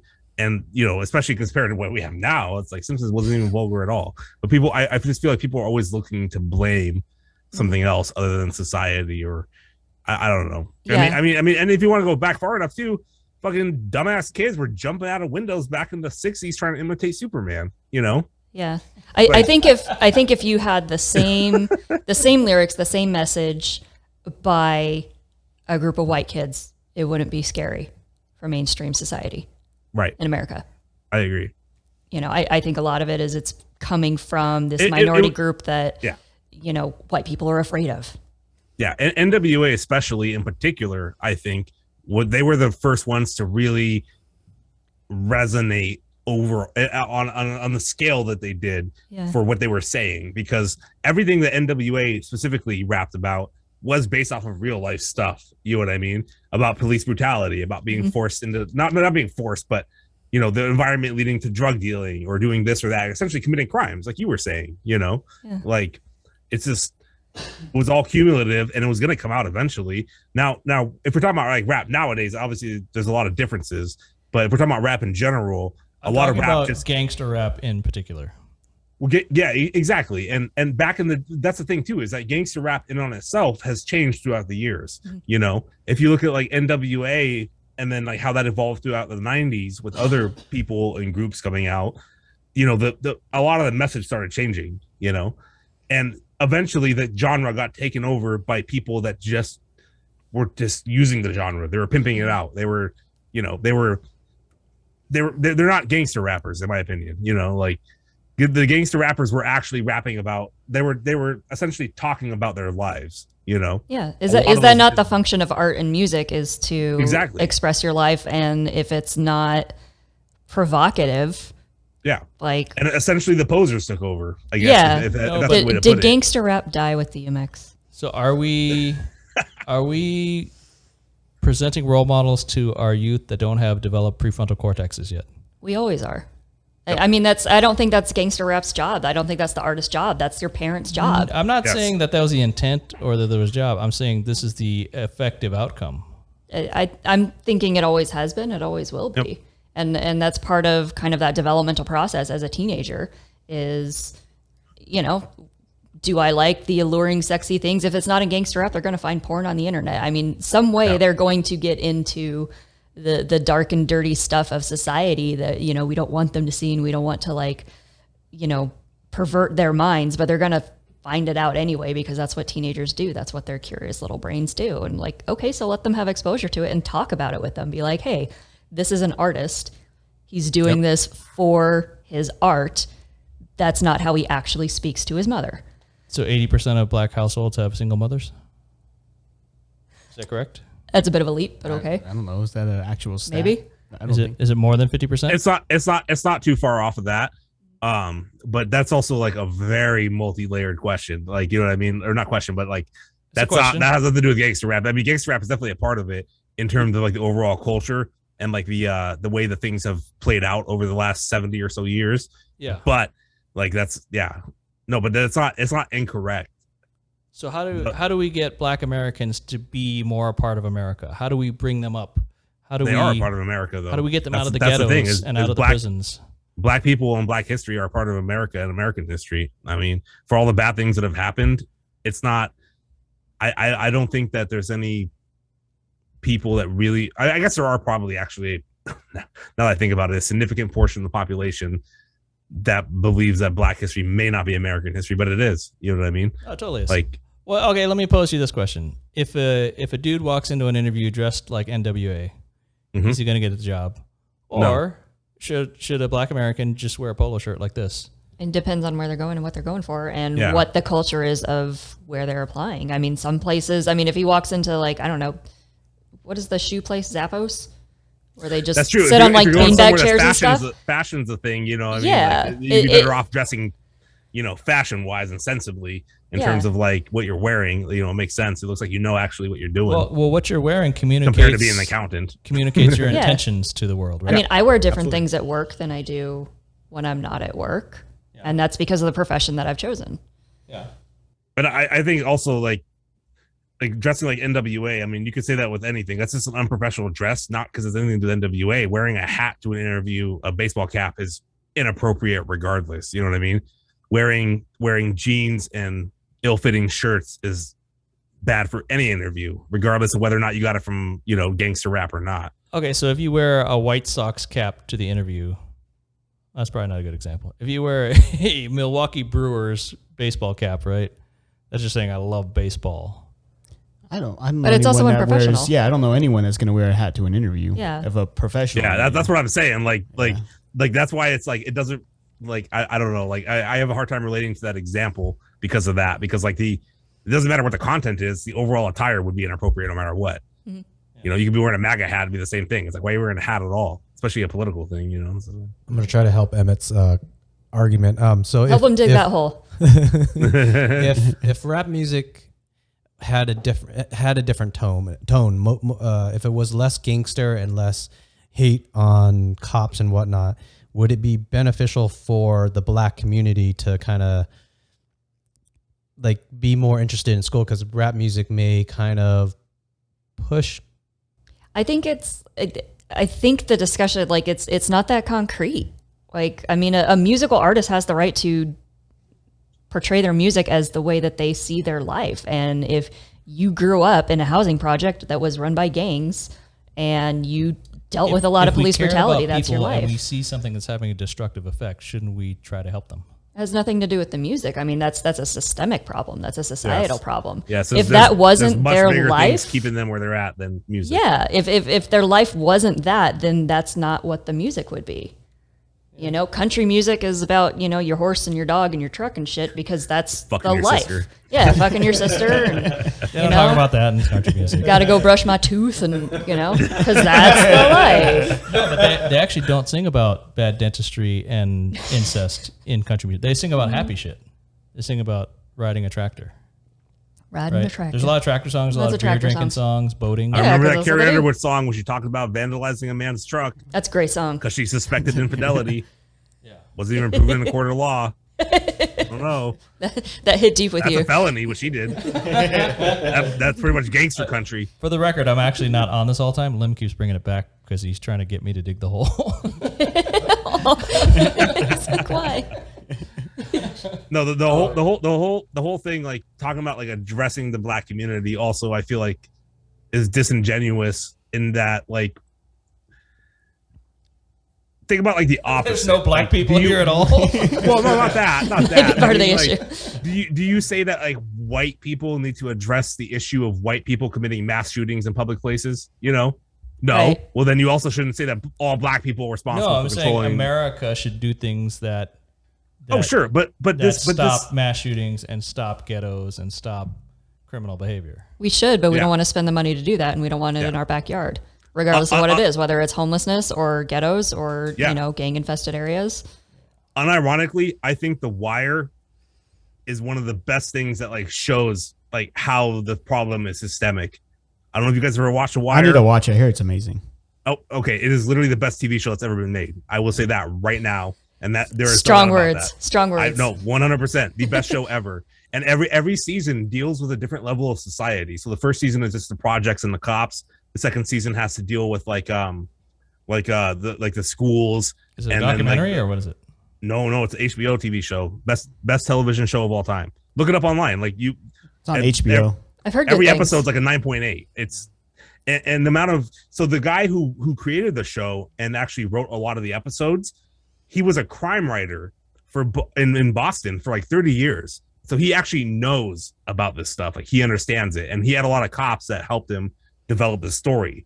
And this show is incredibly realistic in its portrayal of how there's so many different levels of it. Like I said, like, at first it starts out with the projects and the cops, and then you get to the school system and how fucked up that is. And then you get to like the local government and how fucked up that is. You know what I mean? And it just keeps going up. And then, like the whole show kind of just paints a picture of society in general. And it captures society in a way that I'm not getting paid to plug the show, by the way. I'm just being honest. Like it really is introspective, and it really is an interesting show in that it really shows all of the shit we're talking about. The things with the Black community, the things with crime in general, you know what I mean? With the way that all these problems are systemic. Highly recommend that show. It's on Amazon. If you have Amazon Prime, you can watch it for free. I do not watch it. It is the Click best show the you will link ever down watch. here. Yeah. Click my link for 10% If off. you're getting paid for that, we got a problem. No, I like that you brought up just kind of the systemic issues. And for me, and I don't know if like this is your perspective at all being an educator, but like so many of these issues stem from poor educational system. Yes. Like so many of these kids can't go to Scott's school, fault. right? Yeah. Scott, I know, Scott's. over at your prissy school. But like, there's so many of these kids that just like, they never even had the chance. Yep. They never had like a fighting chance to be a productive member of society. It was never shown to them by example. I mean, even if you get a kid out of a terrible household and they're in an educational environment that's enriching, where they feel like they are an intelligent kid, like they have a future, like they have options, like that kid's going to flourish so much better than a kid that's just like, go figure it out, and then we blame the kid when they grow up to be, an adult that doesn't contribute. And it's like, how are you supposed to grow anything from crappy soil? Yeah, it's I don't know. actually it's mind blowing how little value we put on education. Yeah. Like maybe because Really we're in is. the system, but it is like no one cares. Like they view it as like babysitting, and that became really clear when the pandemic happened. And they're like, no, we don't want our kids at home. Send them to school. We don't want anything to do with this, right? No, they want like their kids to be babysat, but there's no money going into it. Like all the schools are poor, teachers are poor. Like there is no emphasis on education, and it's obvious, and it's going to keep getting worse and worse as the years go by. Like we're falling more and more behind. It's super obvious. Well, how are we going to pay for it? Yeah, but I think Right. I think that's the actual problem. Like, I don't want to come across as anti-Black American because I'm absolutely Too the opposite. late. Right? No, I don't think No, but I think that's the actual problem is something like a ghetto, right? If you grow up in a ghetto, you don't have a chance. You're just surrounded by all of these terrible things, and you never even see a positive thing that you can even think about doing or escaping or having a different life than the one that you see around you. And the kids that But do what- want to make a difference, these are kids that, instead of going to school, they're hustling, they're trying to get a job, they're trying to do something to like help mom pay the rent. Yep. It's a cycle. And Yeah. that's the thing The Wire shows the best is how the cycle just always propagates no matter what. Like, and the thing is too, is that there is no reasonable solution to this. I mean, what solution is there that you could think of that actually fixes it? There is none. It's a super complex So issue. then we need unreasonable solutions, right? Maybe. Yeah. Yeah, educational palaces. Like you go there, you get your transportation, you get your shower, you get fed, mom gets help with rent, whatever it is that you need, you get all your supplies. Yeah, but then Get you a wind up with little a bunch of bodyguard. like Native American schools like used to exist, and then you're just like, fuck, like you wind up fucking up somehow. Did those turn out? So all bad? the sexual abuse allegations come out, then you're just like, damn it. Well, there would obviously be like a no raping law. I think there already is. For the school There's palace, a law that says that right no now. raping children. Yeah, I mean, I talked about this on our podcast. Like when I taught at the public school here, I had students that were couch surfing. Their only meal was at school, so obviously they can't get even the best school in the world. If they go home to like issues or not go home, they don't have a home to go to. Their education's not going to be good. They don't care about homework. They don't care about that. They care about how they're going to survive the night, what they're going to do next. So you could put all the monies in the school you want, but if the area around it is bad, it's not going to be what you want. So I think that's the only solution is to do this like all encompassing, some kind of like educational city where they go and live for the year or Boarding years. schools. Yeah. Oh, like an empty city? Boarding schools. Like Like an an empty empty city. city. Yeah, we could put a wall around. All right, I think we got to call this the end. It's at the 3-hour mark. This has been a fantastic conversation. Thank you, guys. Any last thoughts that you guys want to add in? Life is doesn't matter. So have fun. Emmett's a fucking racist. It's okay because we're all gonna die anyway. No one will remember that. I would like to say that everyone here needs to watch The Wire. I'm not joking. It is literally like half of everything we talk about tonight. It's in that show. It's incredible. And I'll close out and say sorry to Scott for making fun of your shirt so much. I'm gonna go home and cry. It's all right. You did. It's a good shirt, Scott. Don't worry. Thank you. Don't listen to him. Look at what he's wearing. You know what I'm saying? Like, don't take that seriously. All right, cheers, you guys. Cheers. Oh, where's my beer? Jesus. Cheers.